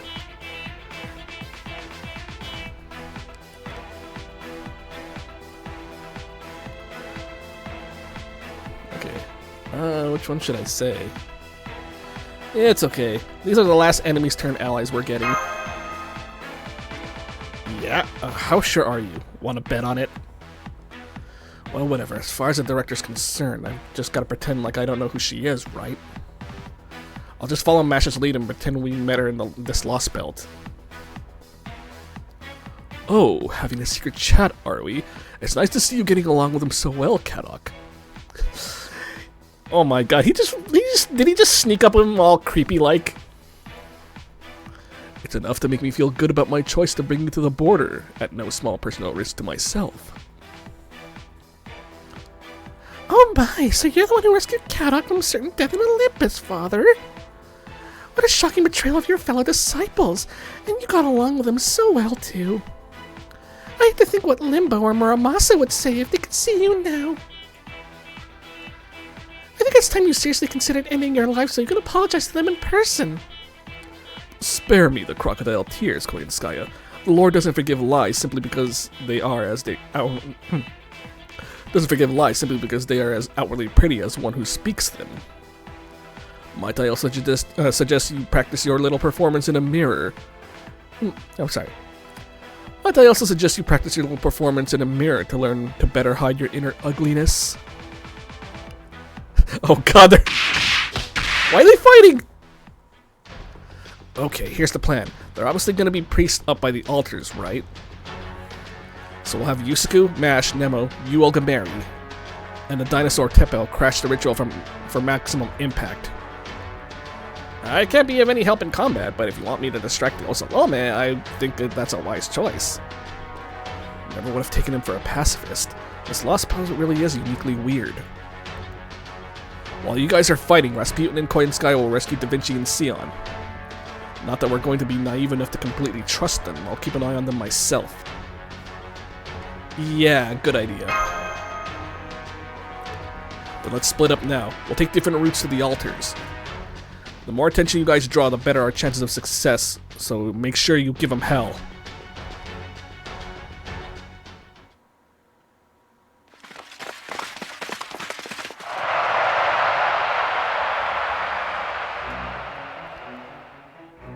Oh no.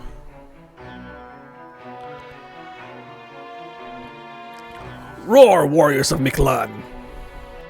By the blood of the foolish Danos, all content to live without ever changing or accomplishing anything. The moon's path has at last regained its rightful color. We send their blood to Xibalba so that we may once again summon the great sun. Long live the sun! Glory to Tezcatlipoca! And a cruel, painful death to the conquerors. These foreign invaders from proper human history may deny the coming of Mictlan's fifth son, but their hearts burn with holy flame. And with the sacrifice of their precious blood, the sun will once more grant our wish.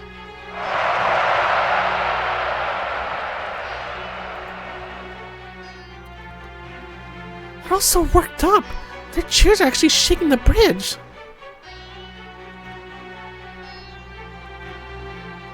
But this is also our chance.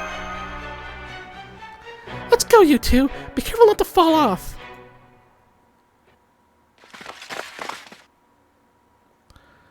Not so fast. We're taking them back.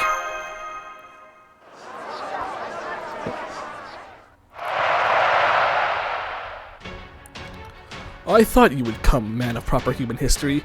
Good, this wouldn't be as much fun otherwise. We have all the hearts we need just now, but your heads still have some value. You did manage to defeat a few Ocelomeh at least.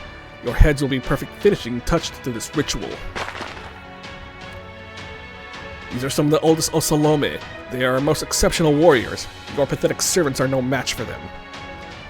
This time I won't let my guard down. I am the king of the Ocelomeh and the Tezcatlipoca who has lived for 1 year. I have sworn on that name to rule all of Mictlan. On my honor, you conquerors will never best me again. We shall see.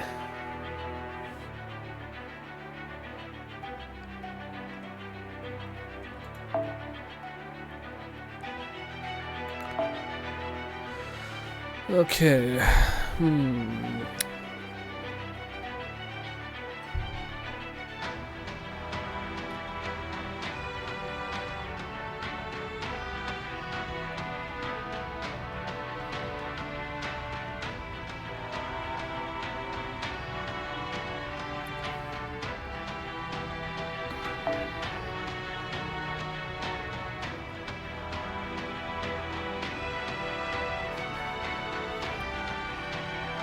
We're fighting an Avenger, though, so that's an extra class servant. I'll have to take, oh, give me a sec, folks.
Alrighty, sorry about that, folks.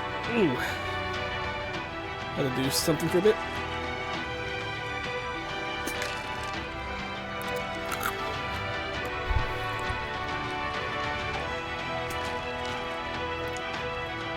Alright, cool.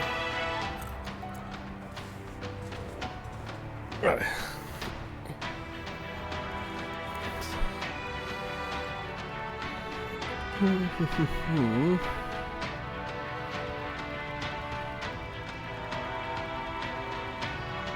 So, who shall I bring?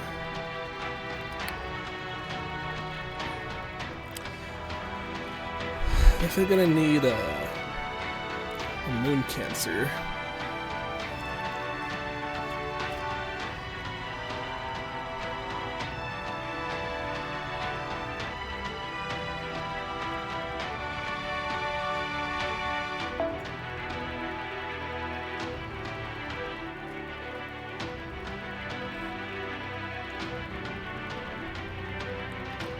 I haven't used her.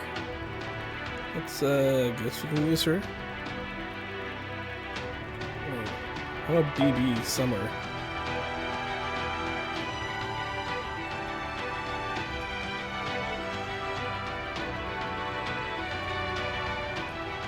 That's it.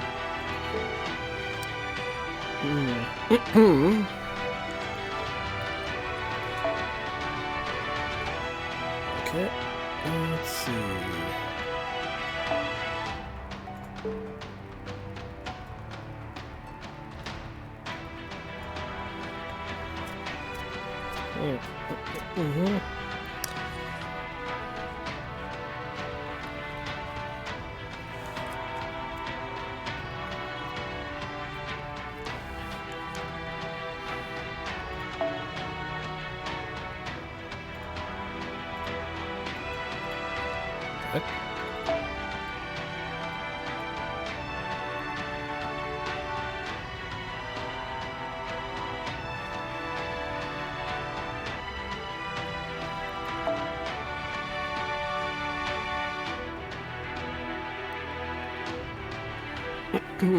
Let's see.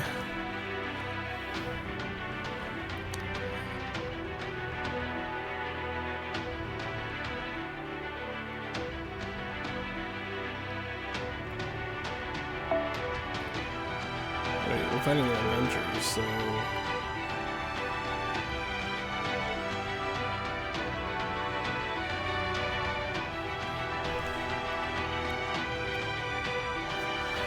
Probably make more sense to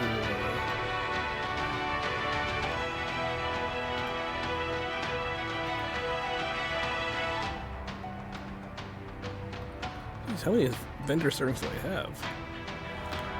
1, 2, 3, 4, 5, 6, and then I got some 4-star ones too, so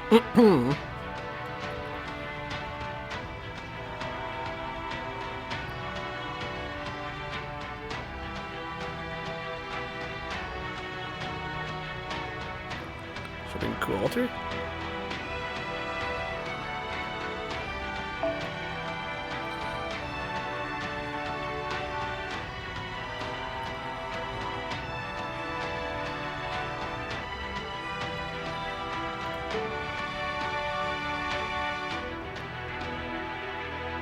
How about Kentucky?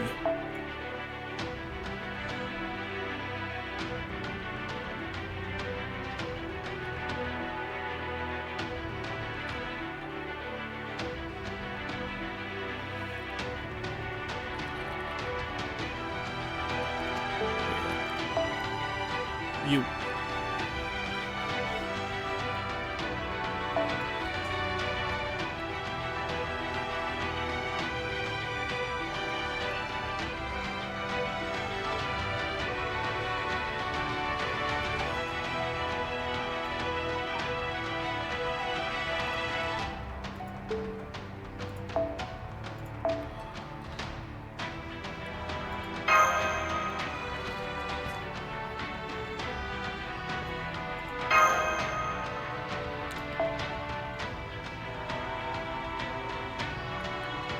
Yeah, let's just go with this one.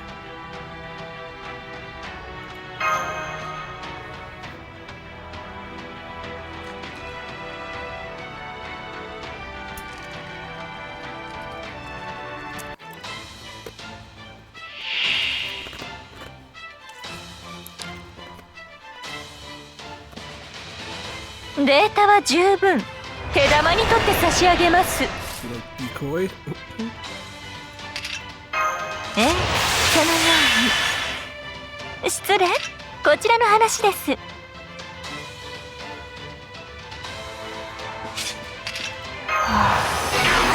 あ、なんて。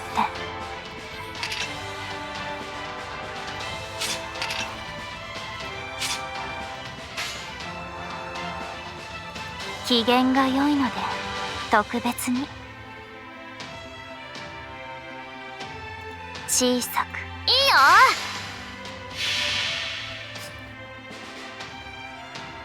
感じなさい。故郷と道はなく、この城が対の折、月の城にようこそ。 It's for you, Melty Blood fan. 星は眠る。多すぎてもね。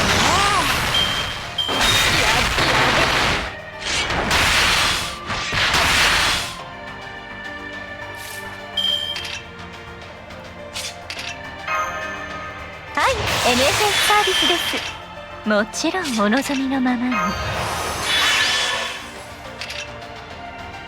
交代、抑制。急な仕事任せて。ここはもうちょっと念入りに。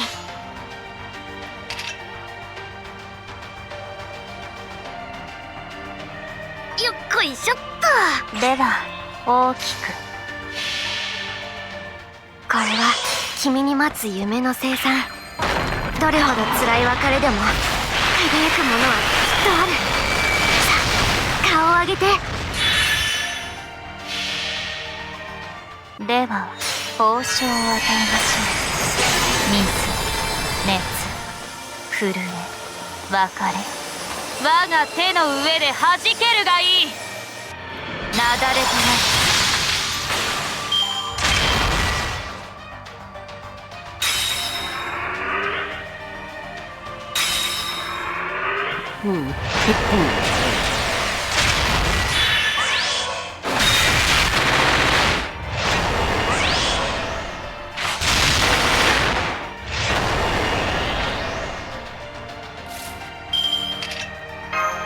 イノベーション始めます。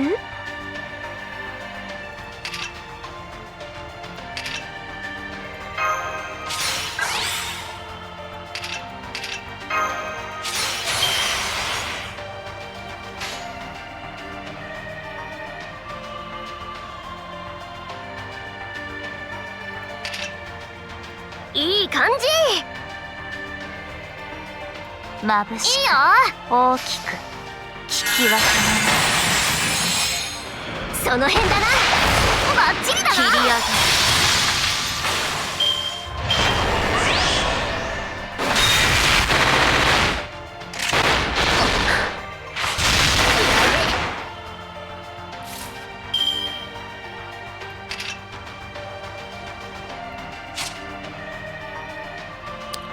Second turn.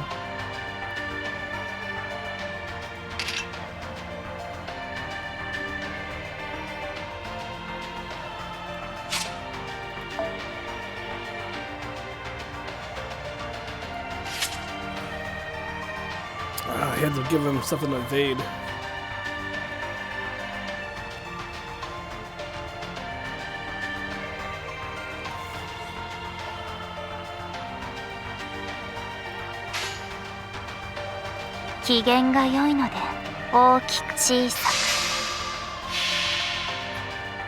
「感じなさい。故郷と道はなく、この城が対の折、月の城にようこそ。なだれとなる。熱心、薄まく、静かにちぎれますね。この恨み忘れます。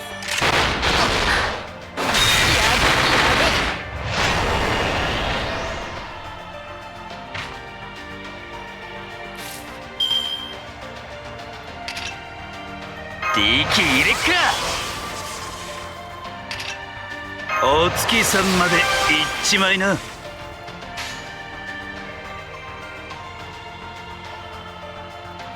弾けるぜ。そうかよ。いい感じ。吹き飛べ必殺ゴールデンスパー。ほららら。これ使う？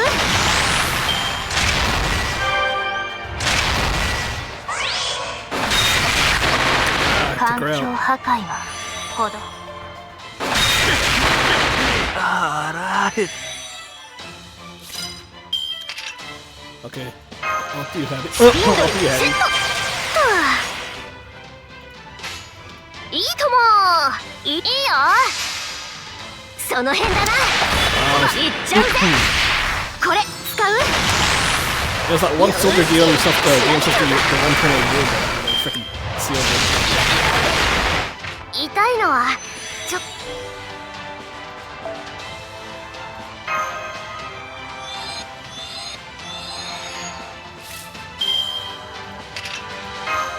はい、NSS サービスです。もちろんお望みのままに耐えられますか？ええ、そのように。失礼、こちらの話です。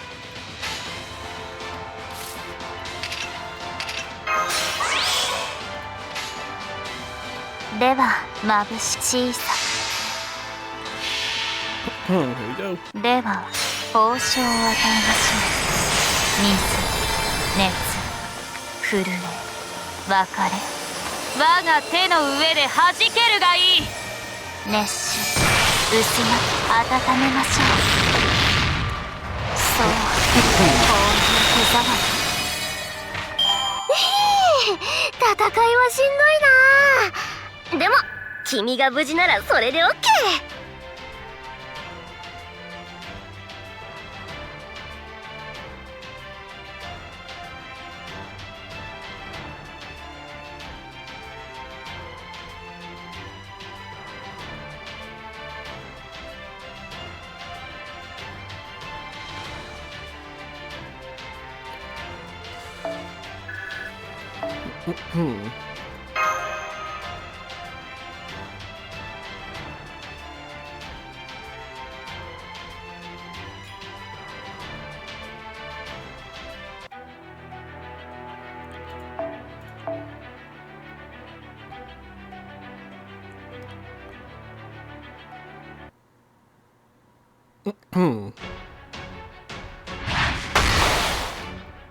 How?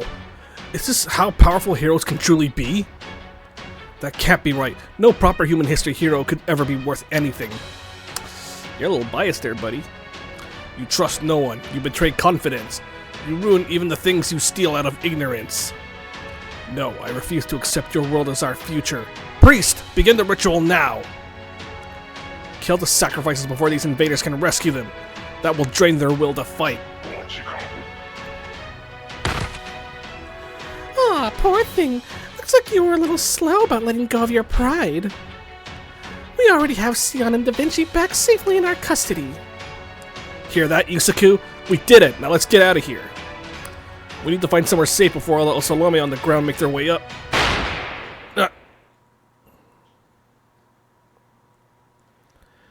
Hey, I actually hit what I was aiming at that time.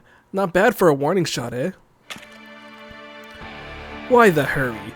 You've reached the heart of your enemy's operation. Leaving so soon would be a waste, don't you think? You're here, so why not try to take out their king, hmm? Tezcatlipoca? When did you get here? I didn't send you at all. I've been here the whole time. This is my world. What does a human say these days? God is everywhere. That's essentially it. Where have I seen him before? That's Tezcatlipoca? So you let it go, huh? You even gave it away. I really don't understand you. Well, that's okay. If you refuse to take the trials, then I can kill you here and now. Tezcatlipoca, our battle isn't over yet. I swore I would kill them myself. Iskali, what is your purpose? To kill our enemies? To lead the Ocelomeh? No, almighty Tezcatlipoca, it's to survive. This body belongs to you. It must not be destroyed before a year has passed. That's right. Then you know what you should do now, yes? I do. Forgive me for being so short-sighted. Now then, let's start over. Don't worry, the Ocelomeh won't come up here. I forgot what voice I gave him. You came here to erase this Lostbelt, didn't you? Let's settle all that here and now. The sooner you end this, the easier you can breathe. Leave the more complex thinking to us. What do we do? Run for it? Fight? We may not know what Tezcatlipoca is capable of, but he's still just a servant. Beating him shouldn't be impossible, and we might not get another chance to fight him while he's on his own. What should we do? What will you do, Yusaku?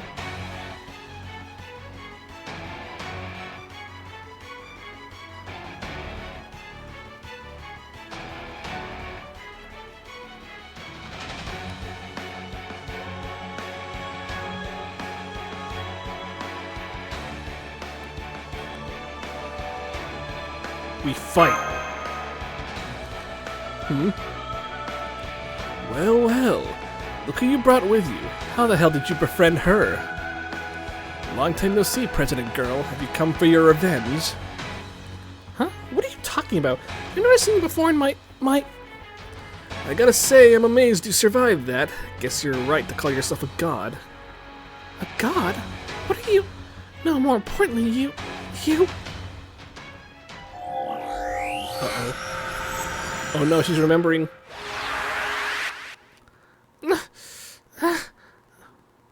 Olga? No, never mind that now. I just remembered that guy killed me. Get him, Yusaku! You hear that, Tlaloc? I can handle the major and proper human history on my own, but that girl is more than I can handle. Take over for me. You have my permission to soak the altar.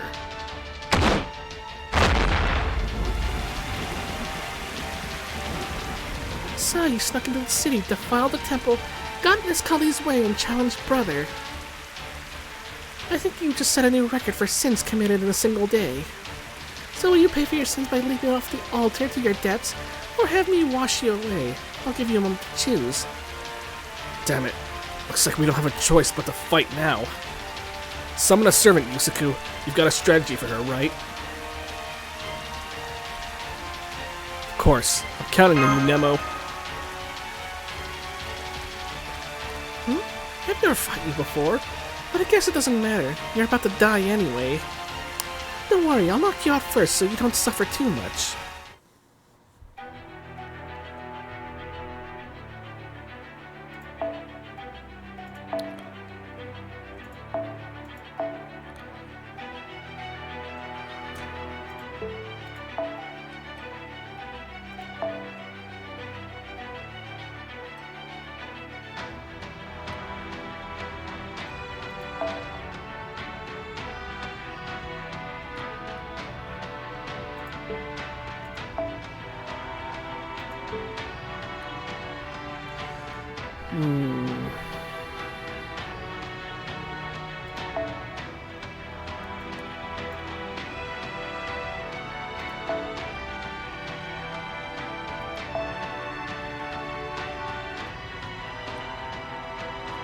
Mash.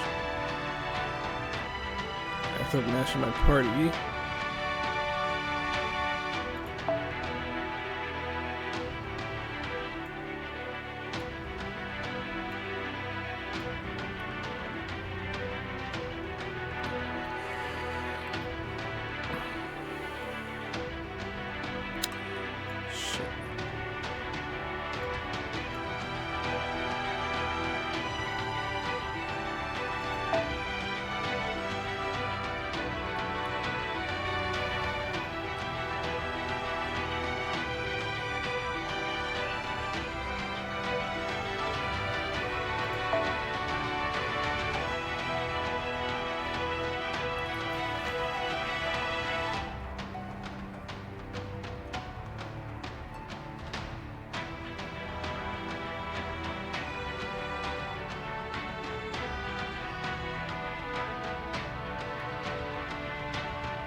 Where I said floating servants, so...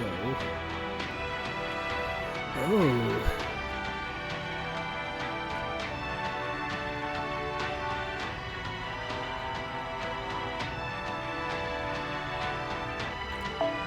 You're floating.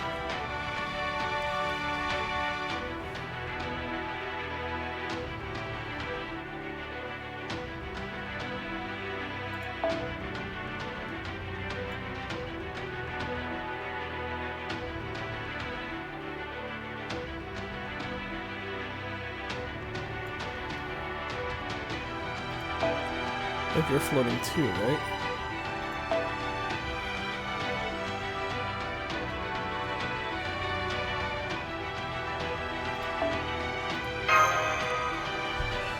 Let's see.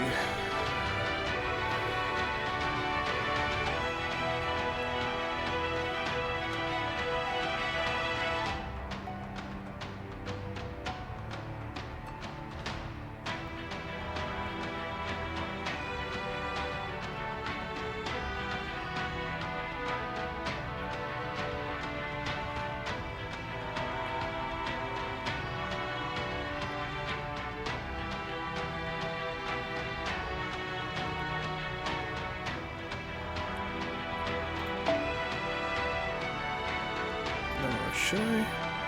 Maybe I should take a risk in this Gelter, maybe.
Let's go.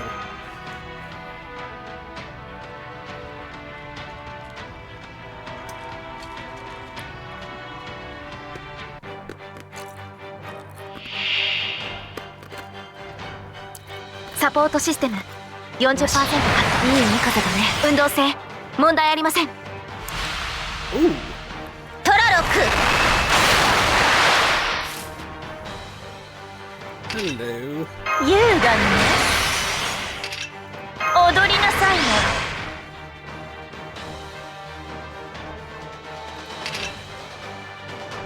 ピンチチャンスに。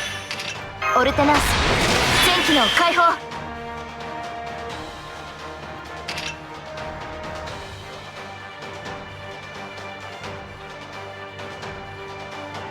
ゴージャスに。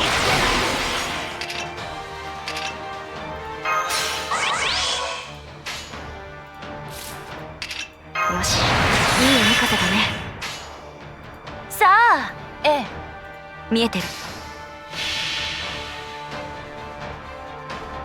我が復讐の炎、我が王鵬の炎、ただれた像をねくし刺しにするわ。ラグロンドメント・デュヘイン。お兄様回れ回れ。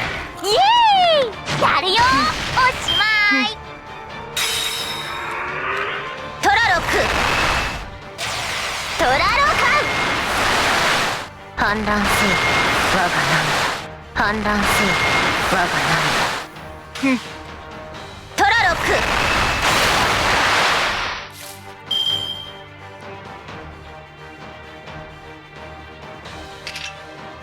ク。よいしょ。よし、いい見方だね。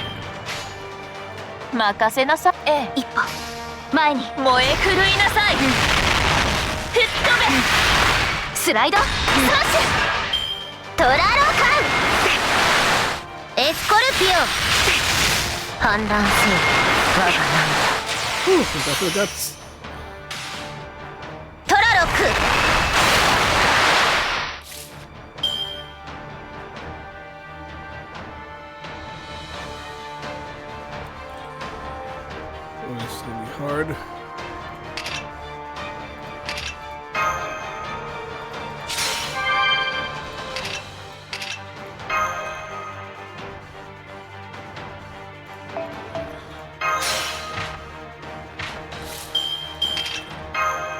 ノベーション始めます？はい、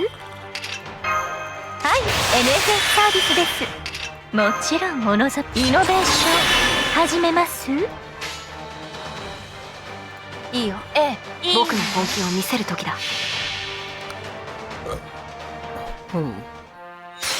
トリトンエンジンスタート。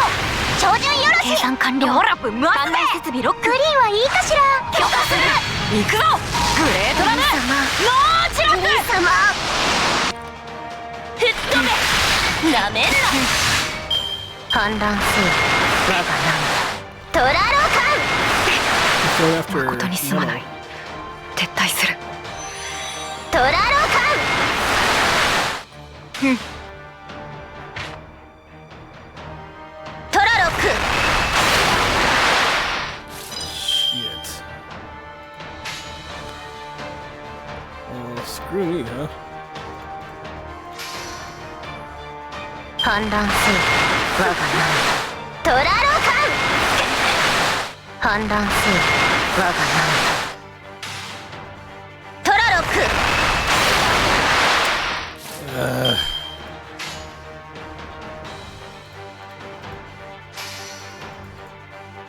ゾンパントリー。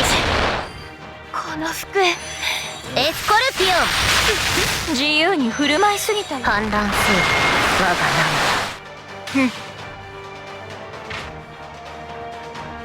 トラロック。Oh, this is annoying. トラロカン。はトラロカン。おぶれ。反乱せよ我がトラロック。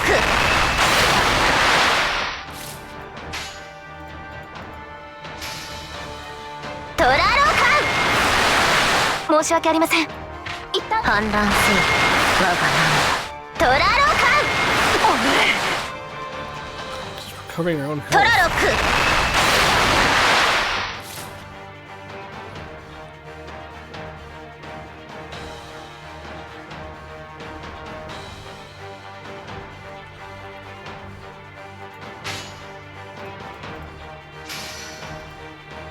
トラロカン。おぶれ。なぜですか。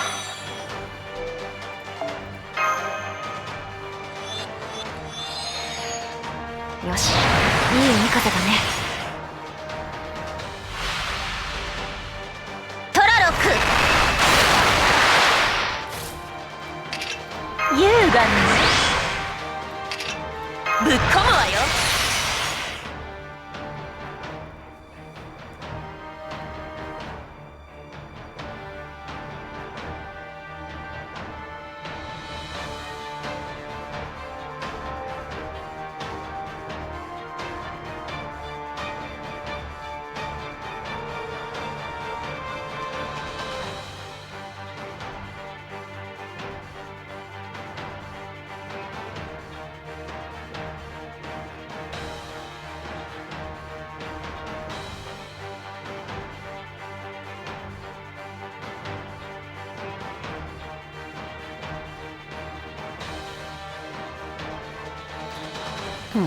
Sorry. よ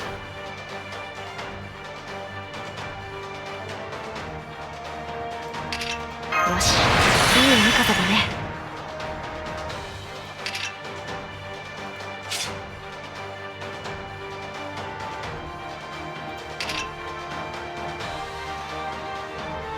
酸素補充だ。ちょっと待って。一歩前に。誰であれ戦う。最大ダメージお任せください。オルテナウス疑似示弾。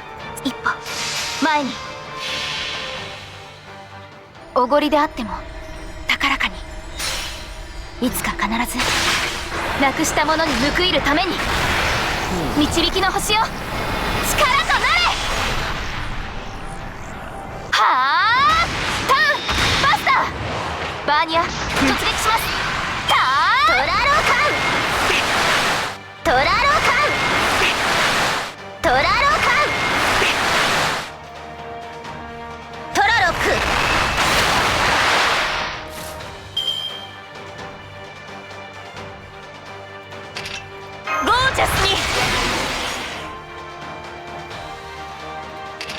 ィンチチャンスにオルテナンス全機能解放さあはいええ我が復讐の炎我が王鵬の炎ただれた像をで串刺しにするわラグロンドメンツ・デュヘインお兄様吹っ飛べ上等よここがあんたの終わりよミャーミャー泣くのはウミネコだまあカモメの仲間だけどさ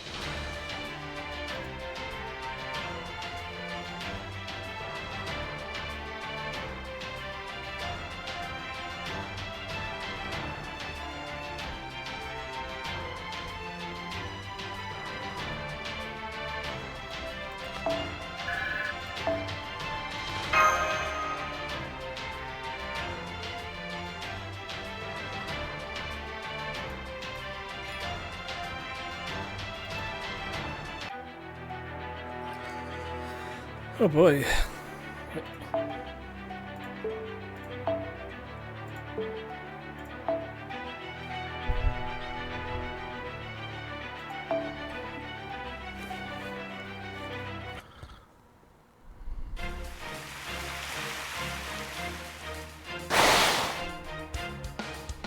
We did it. Yes, Master. We've avenged Nitocris. Nitocris? Oh, you mean that girl who thought far too much of herself? I think you might be mistaken. The river floods didn't faze her at all. I'm afraid there's another reason entirely for her loss. Not that I'm obliged to share anything with you. Huh? Her servant class is changing. No, wait. It's not just her class, that's right. Tlaloc is taking a breather. Tlaloc is taking a breather. You'd prefer Huitzilopochtli, the god of war, over Tlaloc, the blessing of rain anyway, right? I'll be using the spirit origin now. Besides, it seems like you people cannot handle yourselves in a fight. Wait, what? Uh-oh.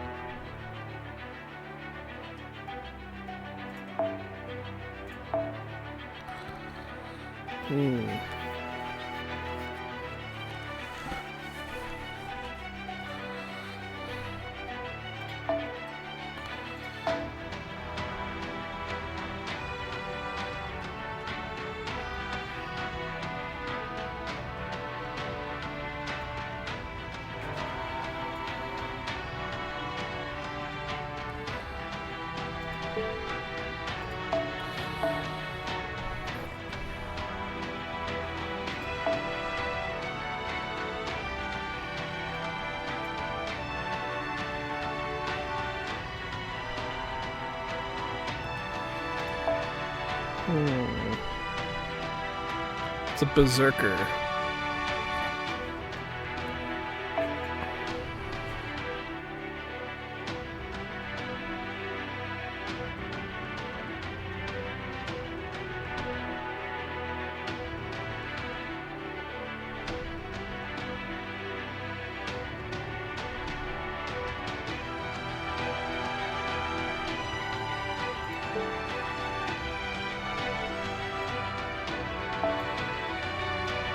Musashi, maybe?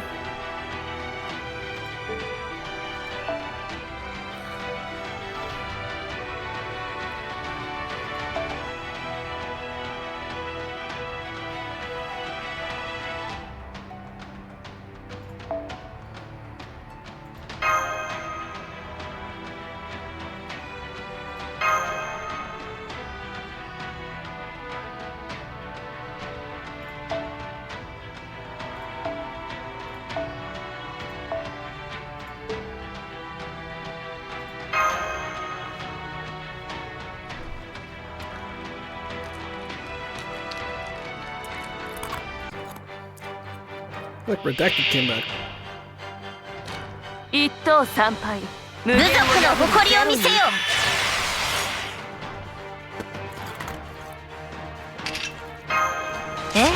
そのように失礼こちらの話ですそこ狙うからね唐突にひらめいた。はい、NSS サービスです。もちろんお望みのままに。スピンドルセットと。よーし、そこ狙うからね。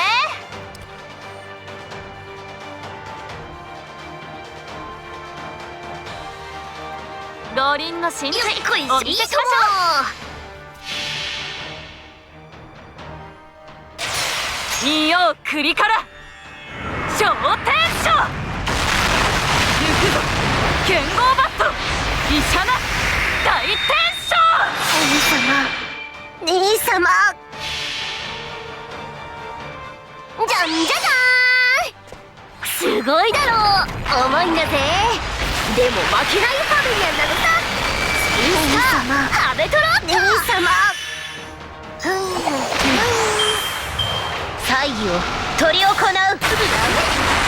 痛いのはちょっと好きじゃないかな。カスカベール。この裏にカスカベール。部族の誇りを見せよ。部族の誇りを見せよ。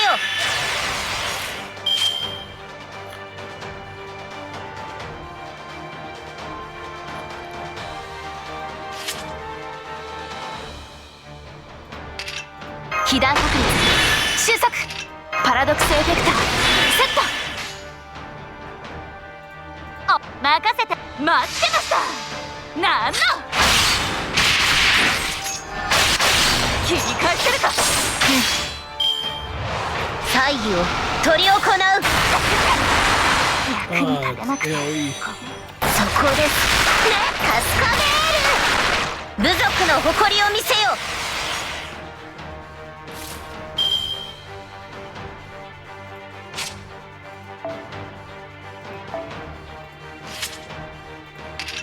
バンカーボルトリロード。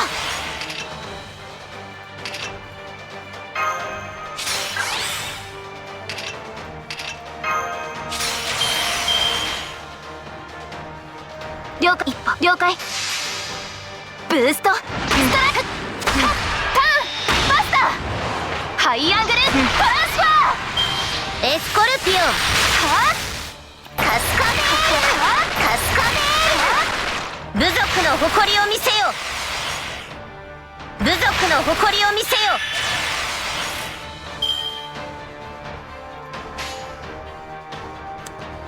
了解。一歩了解。ブーストストライク。ターンバスターバーニア突撃します。ターン祭儀を執り行う。もう少し。部族の誇りを見せよ。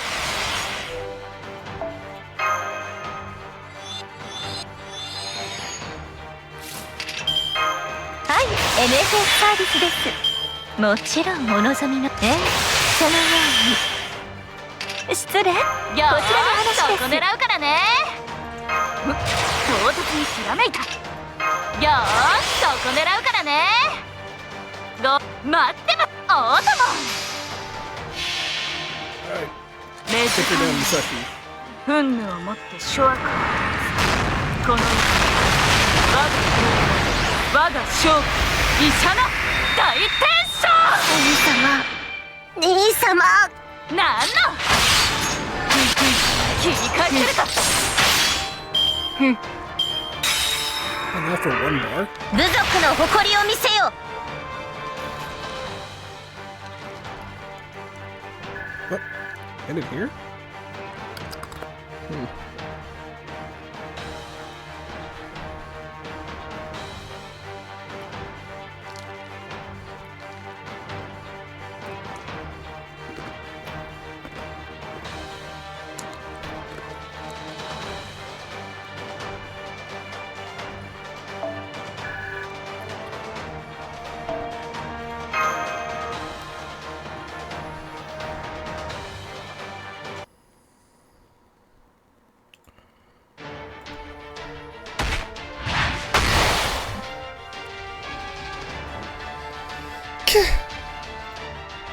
Mash!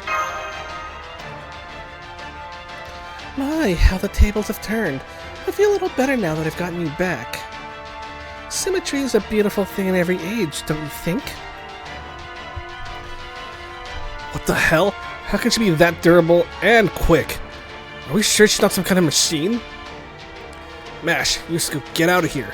We can't take her in a straight fight and...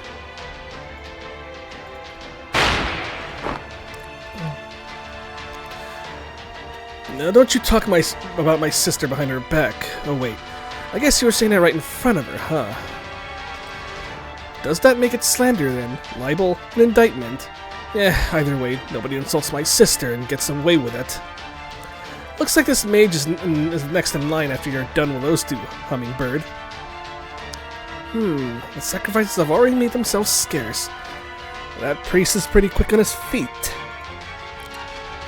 But luckily we have two more hearts right here, maybe not of the same quality, but they still belong to proper human history humans. We'll have to make do with these today. Besides, Iskali would be sad if we didn't complete the ritual. Yes, Iskali did a great job. I'm happy to cover for his failures. You arrogant little... You think you're hot stuff now just because you got the upper hand? Damn it, what is that black smoke? Why can't our attacks hit her? Isn't there anything you can do, Yusuke? The way things are going, everyone besides me is going to end up dead.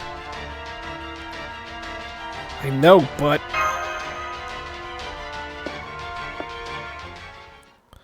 Well, this just won't do. I don't know who this is. I've been trying to stay out of these battles between fellow visitors from proper human history.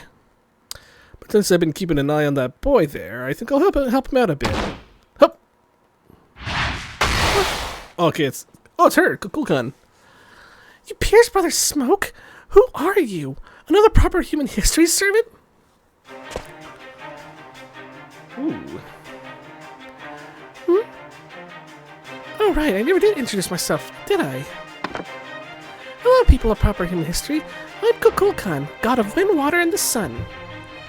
I'm basically Mictlan's creator, or as you might put it, the king of the South American Lostbelt, yes? Oh shit. What?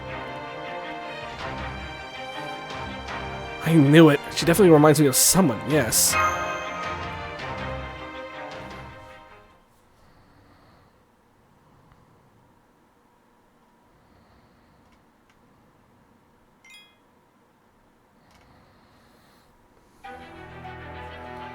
It's a foreigner.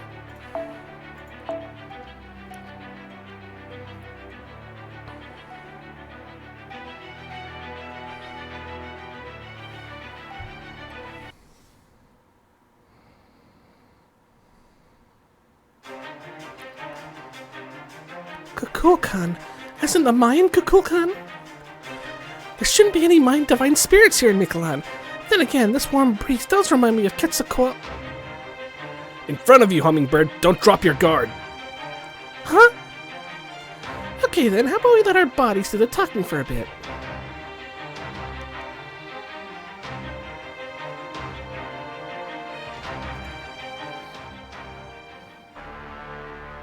I got a cowboy outfit on.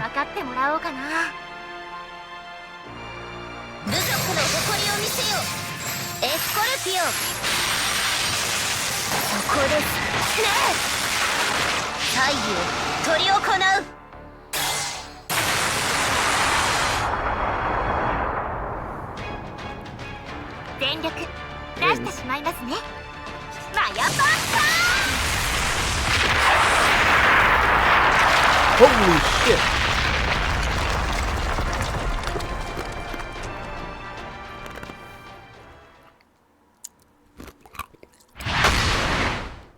So they're flying.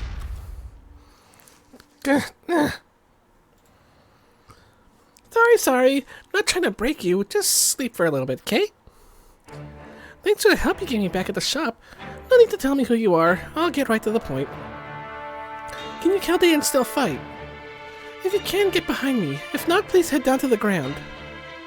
You see, I need to give that bastard with the sunglasses the ass-kicking he so richly deserves. I will be holding back, so I can't really guarantee your safety if you stay up here.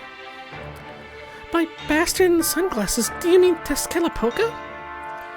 If you're the king of this Lostbelt, why would you oppose him? That's what you're surprised about? Quetzalcoatl and Tezcatlipoca were always rivals in proper human history, right? Who am I to break with tradition? I can't wait to smash a stupid face in for mythologically valid reasons, yes. Of course, the real reason is that this is what Mala wants. If I don't obliterate that human now, he'll end up destroying all of Mictlan. Wait, hang on, you mean he's not a servant? Huh? Did I get that wrong? The structure of his body is the same as yours, so... Well, yeah, of course. You can't summon Tezcatlipoca as is. I'm a pseudo-servant who created my own human vessel to possess. My soul is a divine spirit, but my body is all human, so I don't need a master's power to live as a human here and now. Summoning a divine spirit isn't easy, you know. So I used a few tricks to make sure David's summoning worked out. And of course, I designed this body to be ideal for a Tezcatlipoca suited to this day and age. My body may be human, but I'm very much the real Tezcatlipoca. You can trust me on that. So he's like the avatars the machine gods of Olympus used, but even so, if his body's only human, then there's no way he can fight against a servant. And Huitzilopochtli is unconscious after being knocked all the way back to the temple. Now's our chance, Yusei. Let's get him! I don't know what this Tezcatlipoca's after, but I do know he has his eye on the storm border. Either way, he's a divine spirit and he's dangerous as hell. If we can defeat him now, we absolutely should. Oh, did you guys want to handle this? I see. That's kind of a shame, but okay, I can let you guys take him if you want. I swear, is that all you've taken away from proper human history as a Lostbelt god? I thought you'd at least be better than the original Kukulkan, but I guess you winged gods are all the same. You never give things the proper weight. Huh? I don't weigh enough? Actually, I weigh quite a bit, but that's sweet of you to say. I was talking about that bird braid hand of yours. Go ahead, David. Do it. Ah, fuck, he's here. By my command spell, human body or not, I order you to use your authority, Black Tezcatlipoca. Of course I will. I don't mind giving up a couple organs to summon a solar eclipse. A golden age where a single species flourishes forever. Talk about a nightmare. Life fades, worlds die, planets burn. I will show you what true extinction looks like. It's time to make way for a new guard, magnificent warriors. We have to stop him before he uses this noble phantasm. Oh no, you don't!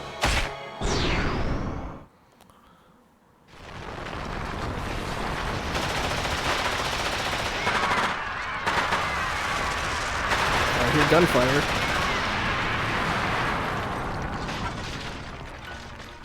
Huh?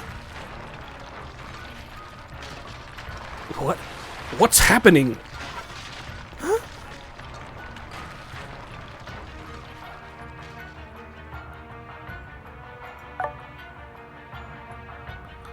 Everything's being destroyed.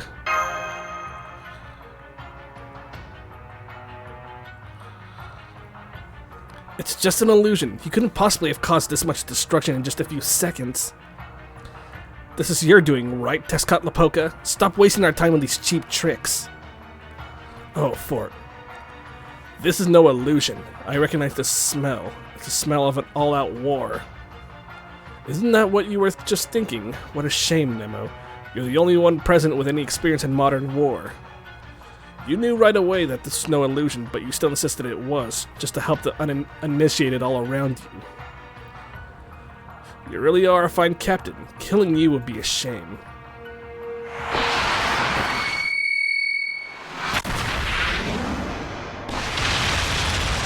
What just happened? Who did what? Wait, Nemo? Who froze him? Okay, that sucks. Captain? There's no time to worry about anyone else. Look around. This is reality.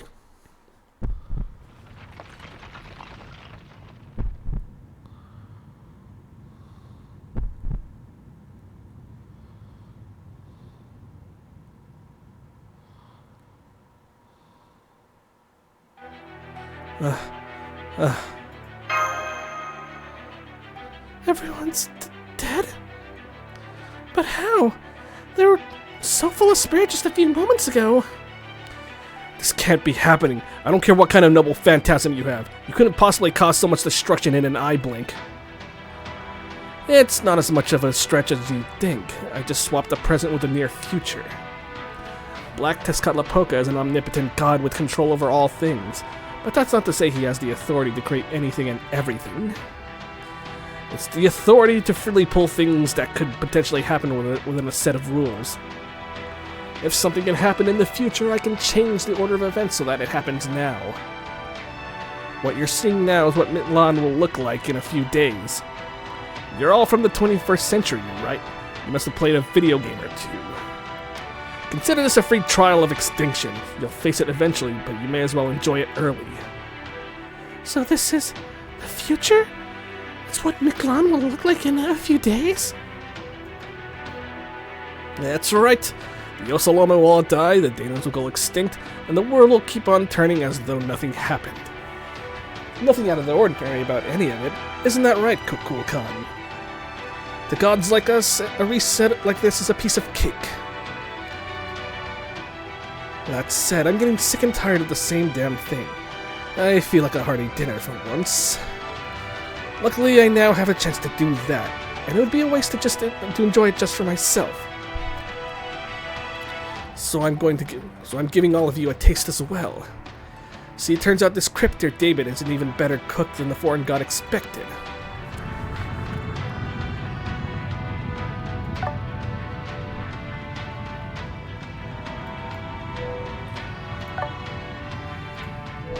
First, all of you will die. Mictlan will, of course, disappear. Then this whole planet will come to an end. That thing you see over there is a monster which has yet to awaken in proper human history. A world eater that's only been able to stay alive here in this perfected Lostbelt. It's going to devastate the subterranean world, crawl up to the surface, and make its way to the Antarctic and smash your hopes and dreams.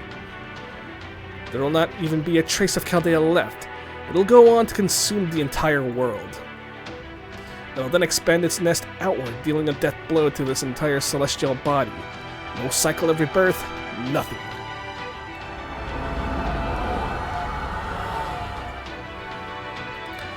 That is the future, and right now it's guaranteed to happen. That's right. ORT is going to end this planet.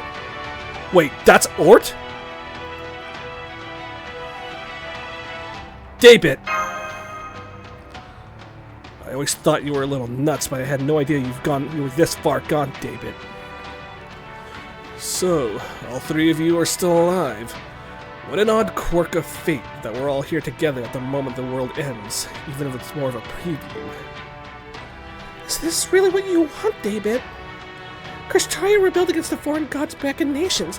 He tried to use his tree of emptiness to evolve all of mankind. But you're trying to eradicate us completely. That's no different from the foreign gods' efforts to erase human history.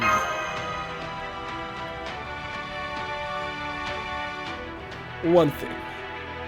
I never said I was here for the foreign god. This was my choice. You think I don't know that? Anyone who knows you could have figured that out. But so what? Are you saying you're not our enemy just because you're not on the foreign god's side? No, I'm very much an enemy of humanity, unlike the foreign god. Unlike? What do you mean? You think the foreign god isn't a threat to humanity? I'm going to see my crypter duties through. I'm going to destroy this planet before everything goes hollow.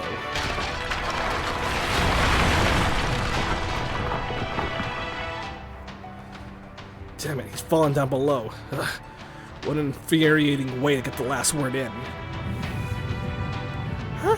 Sheba's detecting a threat of the highest order. And let me know, a fatal force of destiny is heading this way. It's already so close. There's no way we can escape. It's here. ORT is here.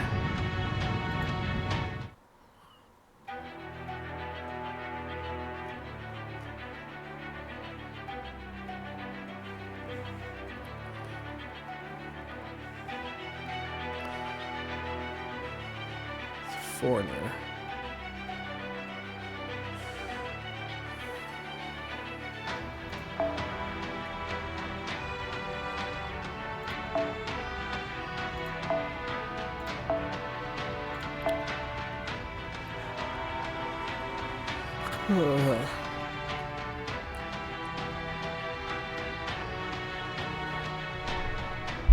Shit. Just readjust my mic. Readjusting my mic. Boom, boom, boom, boom. Shit. Just readjust my mic. Readjusting my mic.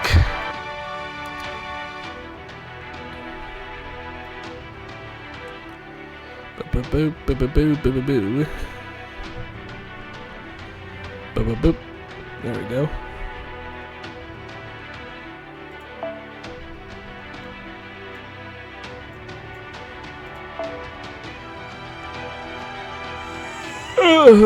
Sorry. I've never used her.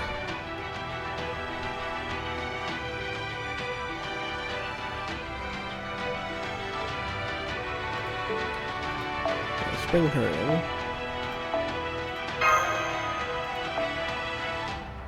Let's get another foreigner class.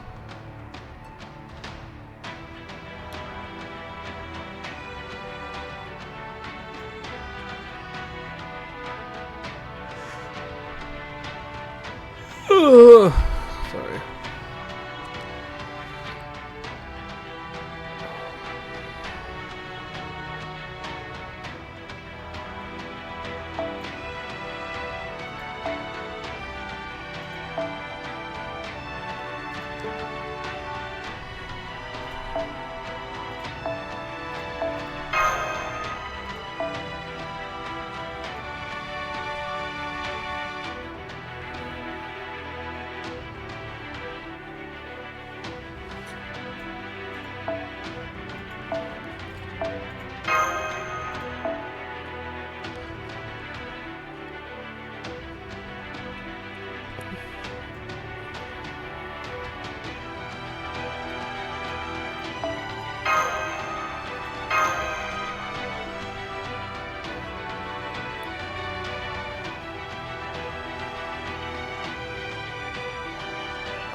Already.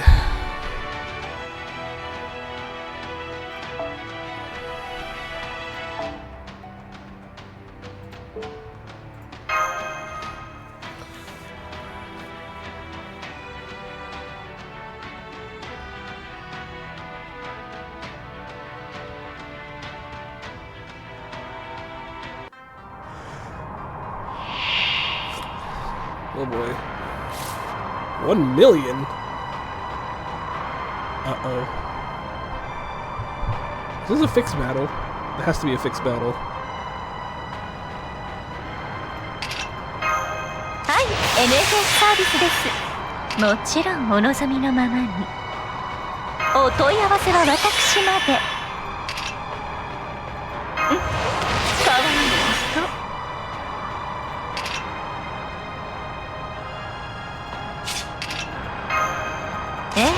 そのように。失礼。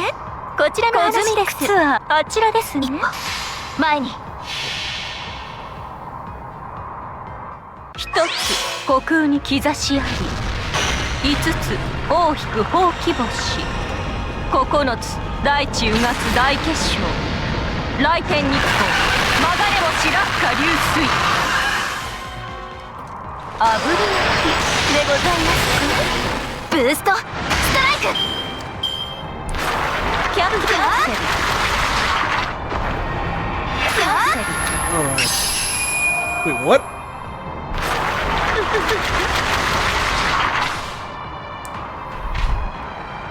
Okay, 私は悪くない。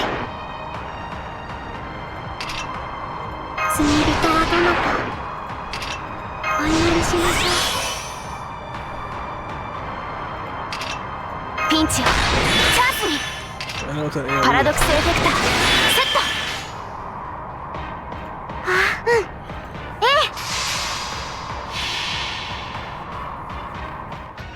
白金の鍵あり、虚無より現れ、その指先で触れたもう、我が父なる神よ、クリフォーン・ナイトーム。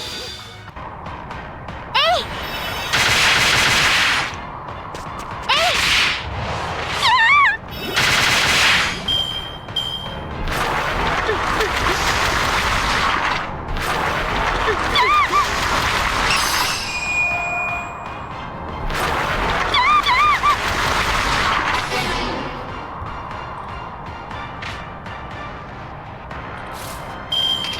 盛り上がってますか？盛り上がってますか？盛り上がってますか？お待ちか差し意味です。月光大河、すなわちルミナス、有名信頼、なれどもハーモニー、ルミノカリバー。せい、やあカマンシンユーセイエッチャ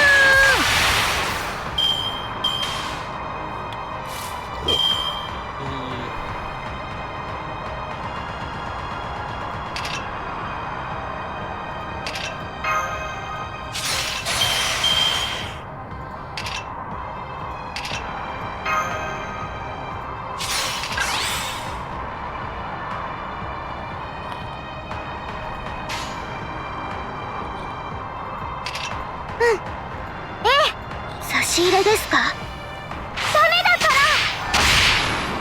来ないで。はあ、ただまです。は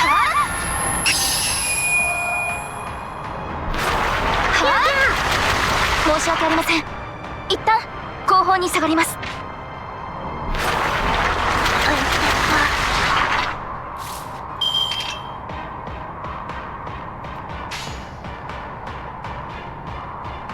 意味です。そう、差し入れですか？せい、やあカマンシンギン。はあ、ただまです。メンバー紹介ツッコミクレピシく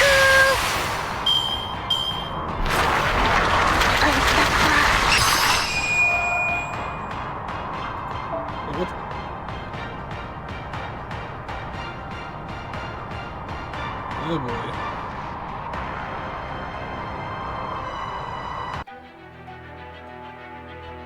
Well, this one doesn't even give you a chance to restart.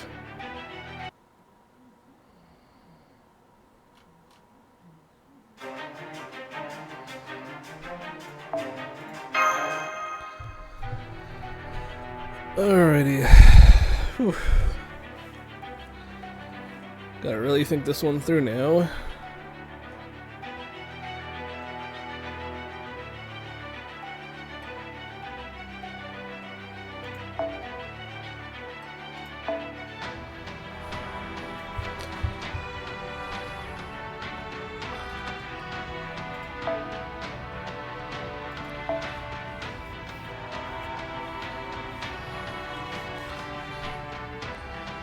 And it's got 1,000,000 HP, so...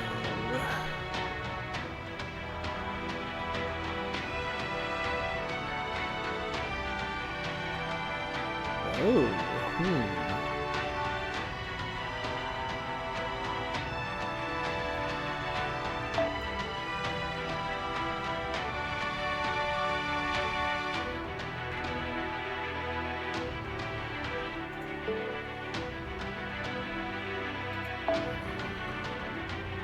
That's not who I picked.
Let's leave with something new. Give me some folks.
Alright, sorry about that.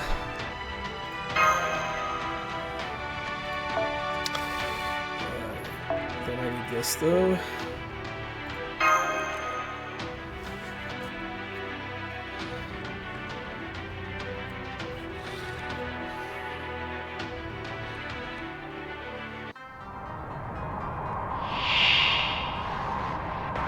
Oh no! I meant to get the Scotty.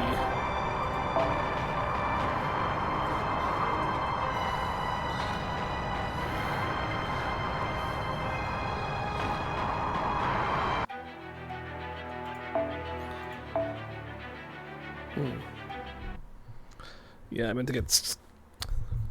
Sorry, I need to get closer to my mic. Yeah, I need to get Scotty.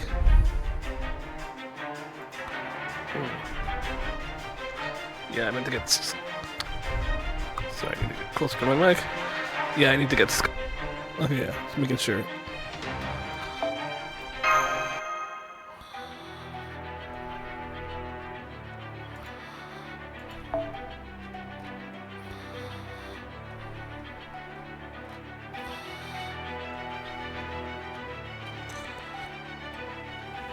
Come on, not a single one of you has Scotty. Wow. I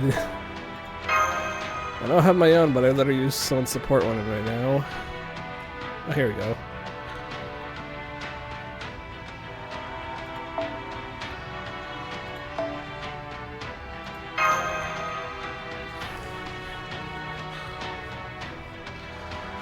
Alrighty then.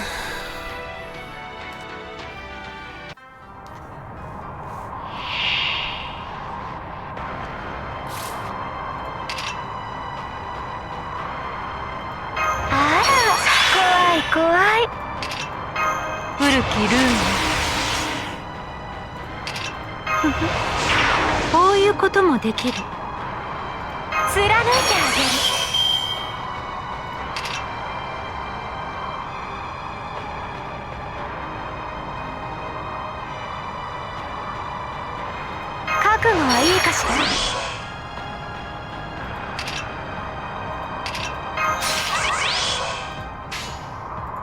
蹂躙し、切り刻むの。邪魔者にはそろそろご退場願おうかしら。家の子サラスバティメルトアウト、楽しみましょう。見切れるかしら。たまらないわ。バリアシオンパラディオン。はっ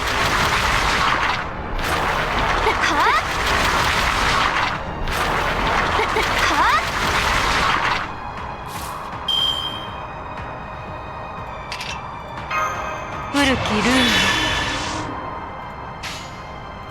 そう、切り刻やればいいんでしょ。邪魔者にはそろそろご退場願おうかしら。家の子サラスバティメルトアウト。トランプおあいにくさま。Oh, dang, you know I took out 2 turns. ワルツエトワール。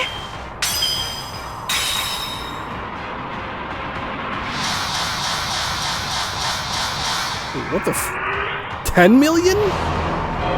What the Okay, this doesn't look so good. 申し訳ありません。 Nash and Scotty 一 already. 旦後方に下がります。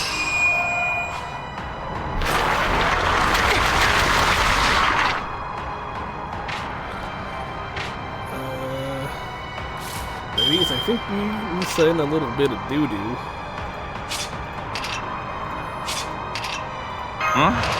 意識が落ちるとこだった。すまんすまん。飛ばしていくぞ。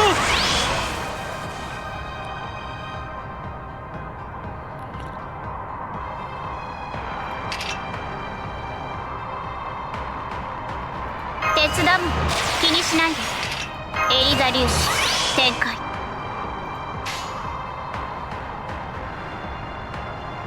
さあ、本気でいくぞ。さあ粉砕します。気に入ったわ。あなたは念入りにめちゃくちゃにしてあげる。泣いて許しをこいなさい。ブレストゼロエリゼーベト。 Still 9 million HP to go. 無量、無限、無変。三個を束ねて無窮となす。鉄拳無窮三段。Oh, this is sword talking. 回避は許しません。引きません。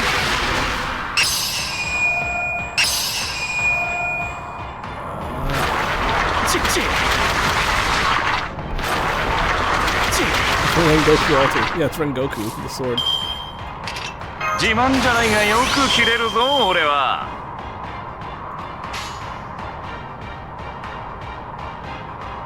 おう、はいよ。おう。よっ。逃すか。煉獄の煉瓦。よし、無償攻撃、極地展開。とどめろ。ちっち。おっち。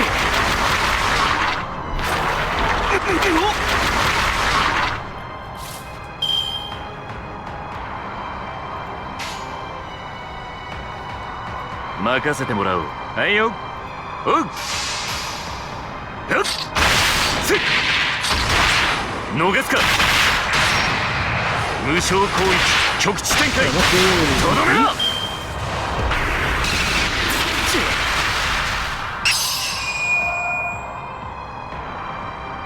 What? Huh?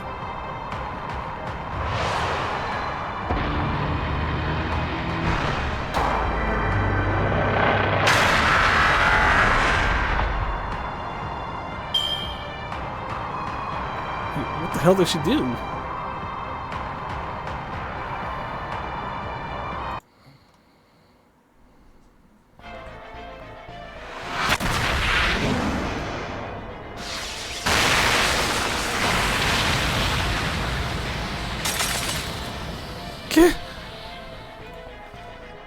Get a hold of yourself, Yusaku!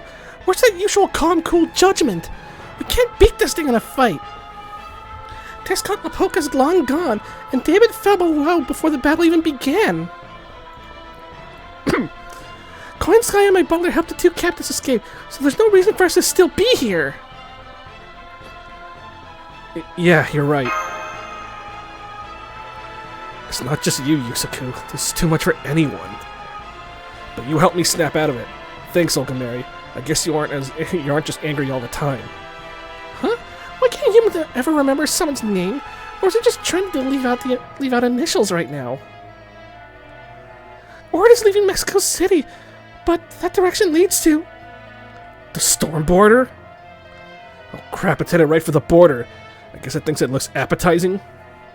MASH, contact the border crew now. Even if they can't respond, they should still be able to receive transmissions. You gotta tell them to abandon the border and run for their lives. I'm not getting through on the emergency line. There are gaps in the space-time continuum. They're interfering. It must be because the future and the present are swapped. We're in the future here, but the border is still in the present. They won't be able to see what's going on until ORT is right on top of them.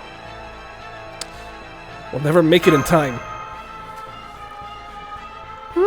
So is that thing you're talking about important? It's not just important, it's our home. I see, then we better keep it safe, hadn't we?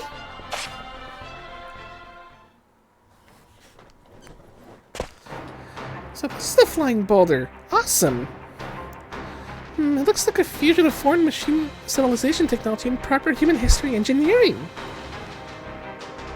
Oh, you there! Did you tell the crew to go inside and fasten their seatbelts? I can't believe I'm saying this, but thanks to Coin Sky's surprise reappearance, I think I'm actually getting used to strange, beautiful women showing up out of nowhere.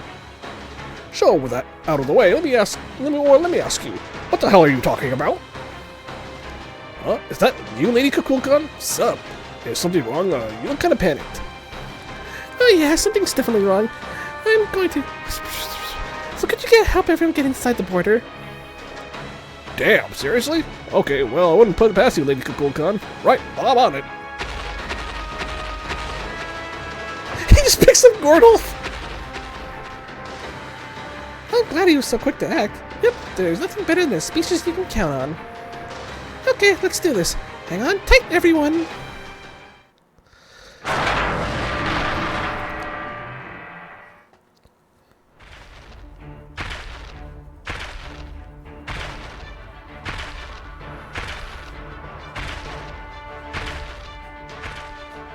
Well, what the fuck is that?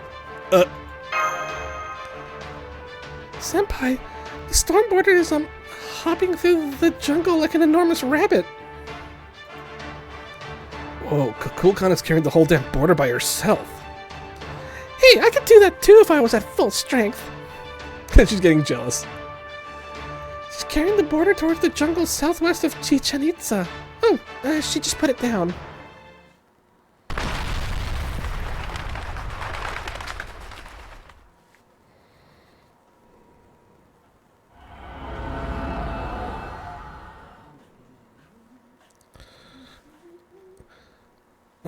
Is ORT gone too? It seems so. The future and the present are back in their original positions. I guess the shift doesn't last forever. The authority must have an inbuilt time limit. Thank goodness you're okay, Nemo. Is it because we're back in the present now? Does that mean you'll disappear again if that future we just saw comes true? No, that phenomenon was just a preview of a future where a giant unidentified being ORT shows up. That's the only part that's certain. If that future arrived here in 10 days' time, I would still be unaffected on that 10th day. Gotcha, I figured as much, but I just wanted to be sure. By the way, do you know how I figured that out, Yusaku? Because all the Ocelomeh on the ground are looking our way. Gosh, you're right! All the Ocelomeh I've gathered in the street are pointing at us and arming themselves. They're definitely about to...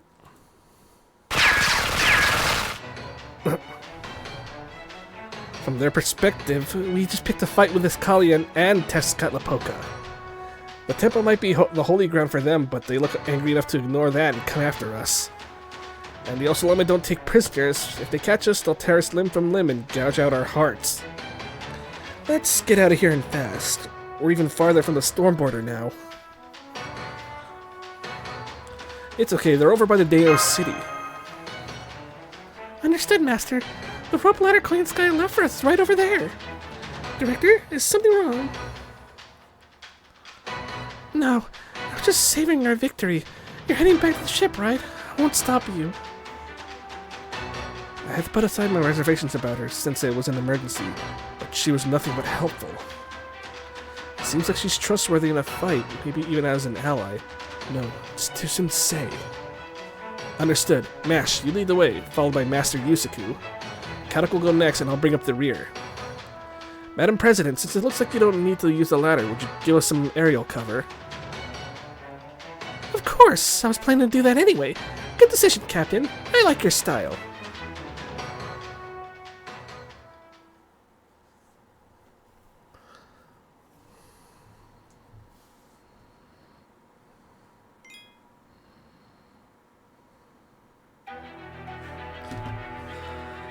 Okay.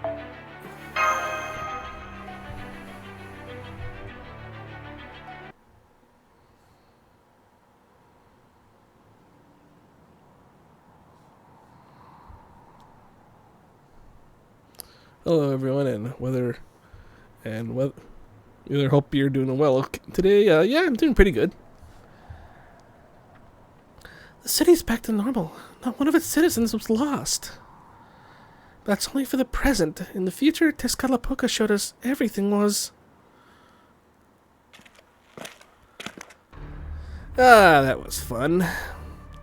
Sure, the patrol was ruined, but hey, sometimes your customers just make off with the goods. Maybe a bit of a loss for us, but I feel better than ever. I love the twists and turns this kind of stuff takes. Brother? What is it? Is that... are you trying to look sad? I can never read your expressions. If you have something to say, speak up. We're siblings. How are you feeling? I know that swapping phenomena takes a lot out of you. If you're in any pain, I can command the Cryptor to heal you. Don't bother. No more penalties for him. I want him to undergo his underworld pilgrimage in the best possible condition. What about you? You okay after Kukulkan hit you so hard the entire temple shattered? I'll handle her next time. No, next time I'll get rid of her for good. I hate Quetzalcoatl, and the way that woman reminds me of her just infuriates me. I see. Then you'd better work on repairing your temple. It's one of Mexico City's most famous landmarks, after all. Sure, it'll all be gone soon, but leaving it broken will be bad for the Ocelomeh's morale. About that... Brother, is that future we just saw true? Is there no way to change it? Is their city doomed to be destroyed again? Yeah, it is. What about it? That's the whole point of this city. The Aztecs were all about destruction. When a warrior dies, they're gone for good. No need to try changing fate. Of course, that's more casualties than I counted on. I didn't expect all 100,000 Ocelomeh to die meaningless deaths. Even as Callie can't get it through his head that you don't square up against an enemy you can't beat. Or that you should retreat somewhere where you can at least keep an eye on them if you can't win. Guns make people reckless. I swear, I thought I taught them not to be mindless berserkers, but they're still no more than dumb apes. Okay, Frieza. That may be true, brother, but your goal is purely to wage war. To declare the Ocelomeh's war in proper human history and win. So, do we really need to turn this city into a battlefield? Or even use that monster at all? Tlaloc. No, I'm not telling you what you should do. Everything is as you command, Tezcatlipoca. Good. I'm not on anyone's side. My focus is on war, period. David's objective, Chaldea's objective, the Ocelomeh's wish, the Danos' wish. I support them all. I won't interfere with any of them. Kukulkan's an exception, but she essentially holds the same position I do. It doesn't matter to either of us who dies or who's lost here in Mictlan. Still, I'm betting big on David right now. If he succeeds in its objective, it's gonna be huge, bigger than anything. Are you backing Ascali? He's got potential. Either way, just enjoy yourself, Kadoc. You're no match for Quetzalcoatl because you're not free-spirited enough to enjoy entertainment for what it is. Free-spirited enough to accept entertainment? The hot winds of Central America. Interest in new cultures. That's exactly what led us to ruin before. But not this time. This time I won't fail. Protecting the city and its people is my cause. It's why I exist. It's what makes me happy. It's my penance for the warriors who left this city and long considered it their pride and joy. But it won't last. Brother needs to destroy it. And Ascali, he has been Tezcatlipoca for a year now. Nobody can change what's going to happen, at least if things continue as they have been.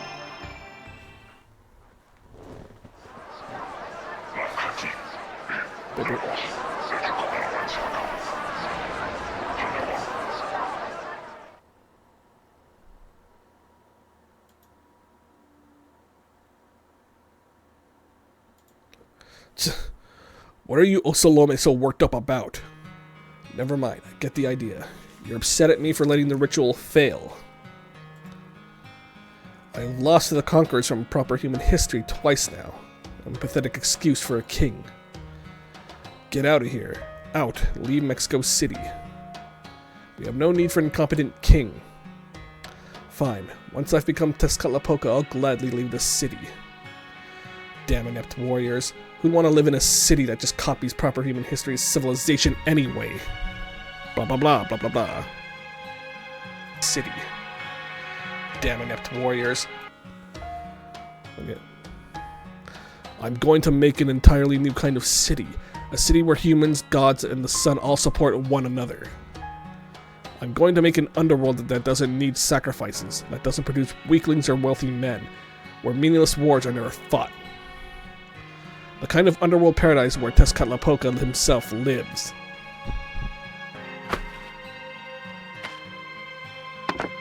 Huh? Oh, he took off his... My wound is aching. It has been ever since Chaldea showed up. Conquerors from proper human history. Those humans who came to Mictlan to excise it. They may be our enemies, but they can also be useful. A third party will make it easy to eradicate the Danos. There's no big problem here. No, not at all. I may not have the hearts from the sacrifices, but what does that matter? They still can't compare to a single Dano's heart. It was all just a show to raise morale amongst the Ocelomeh anyway.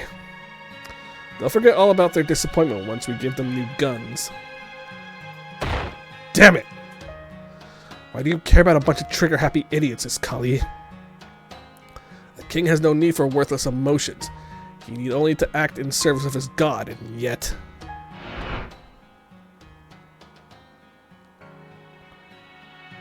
Damn it, why am I letting that sight get to me? I'm the Ocelotl Tezcatlipoca himself chose. I will destroy everything to create a new world. As a king, I could ask for no greater glory. You're a little obsessive there, buddy.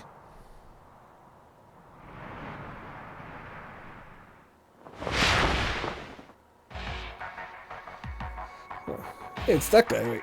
I almost couldn't see his face, though.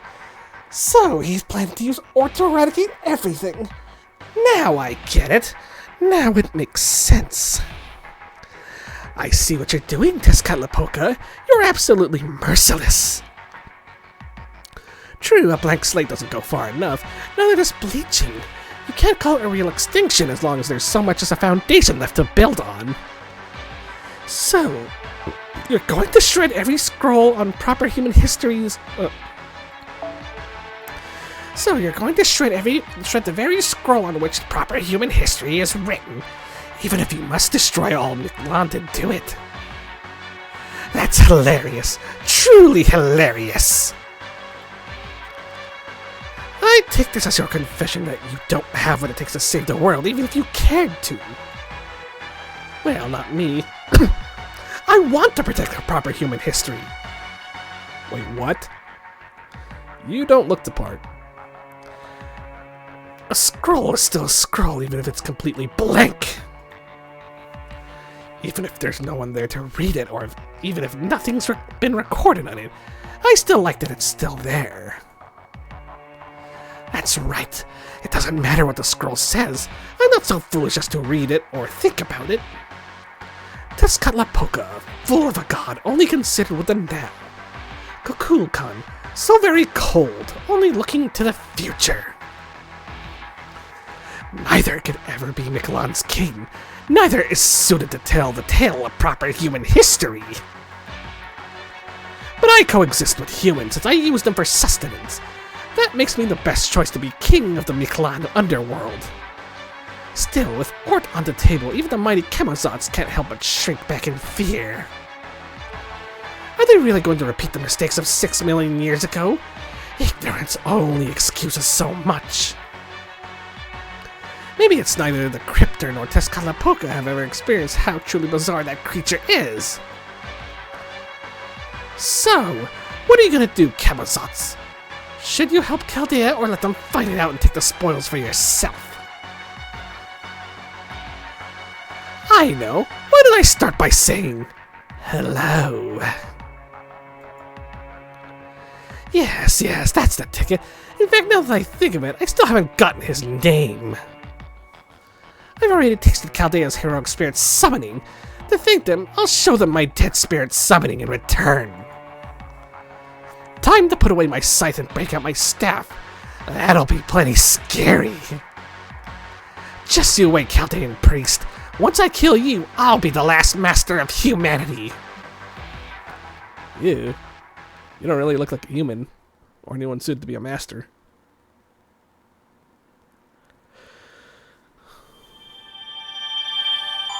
Okay, and that was the end of part 1 of the... Let's see, let's take it. What's going on here?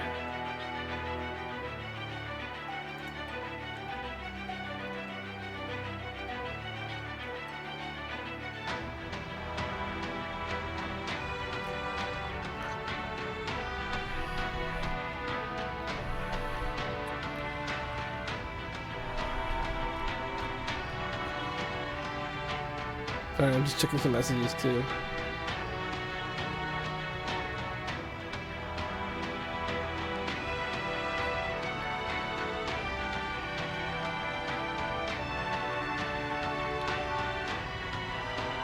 Okay.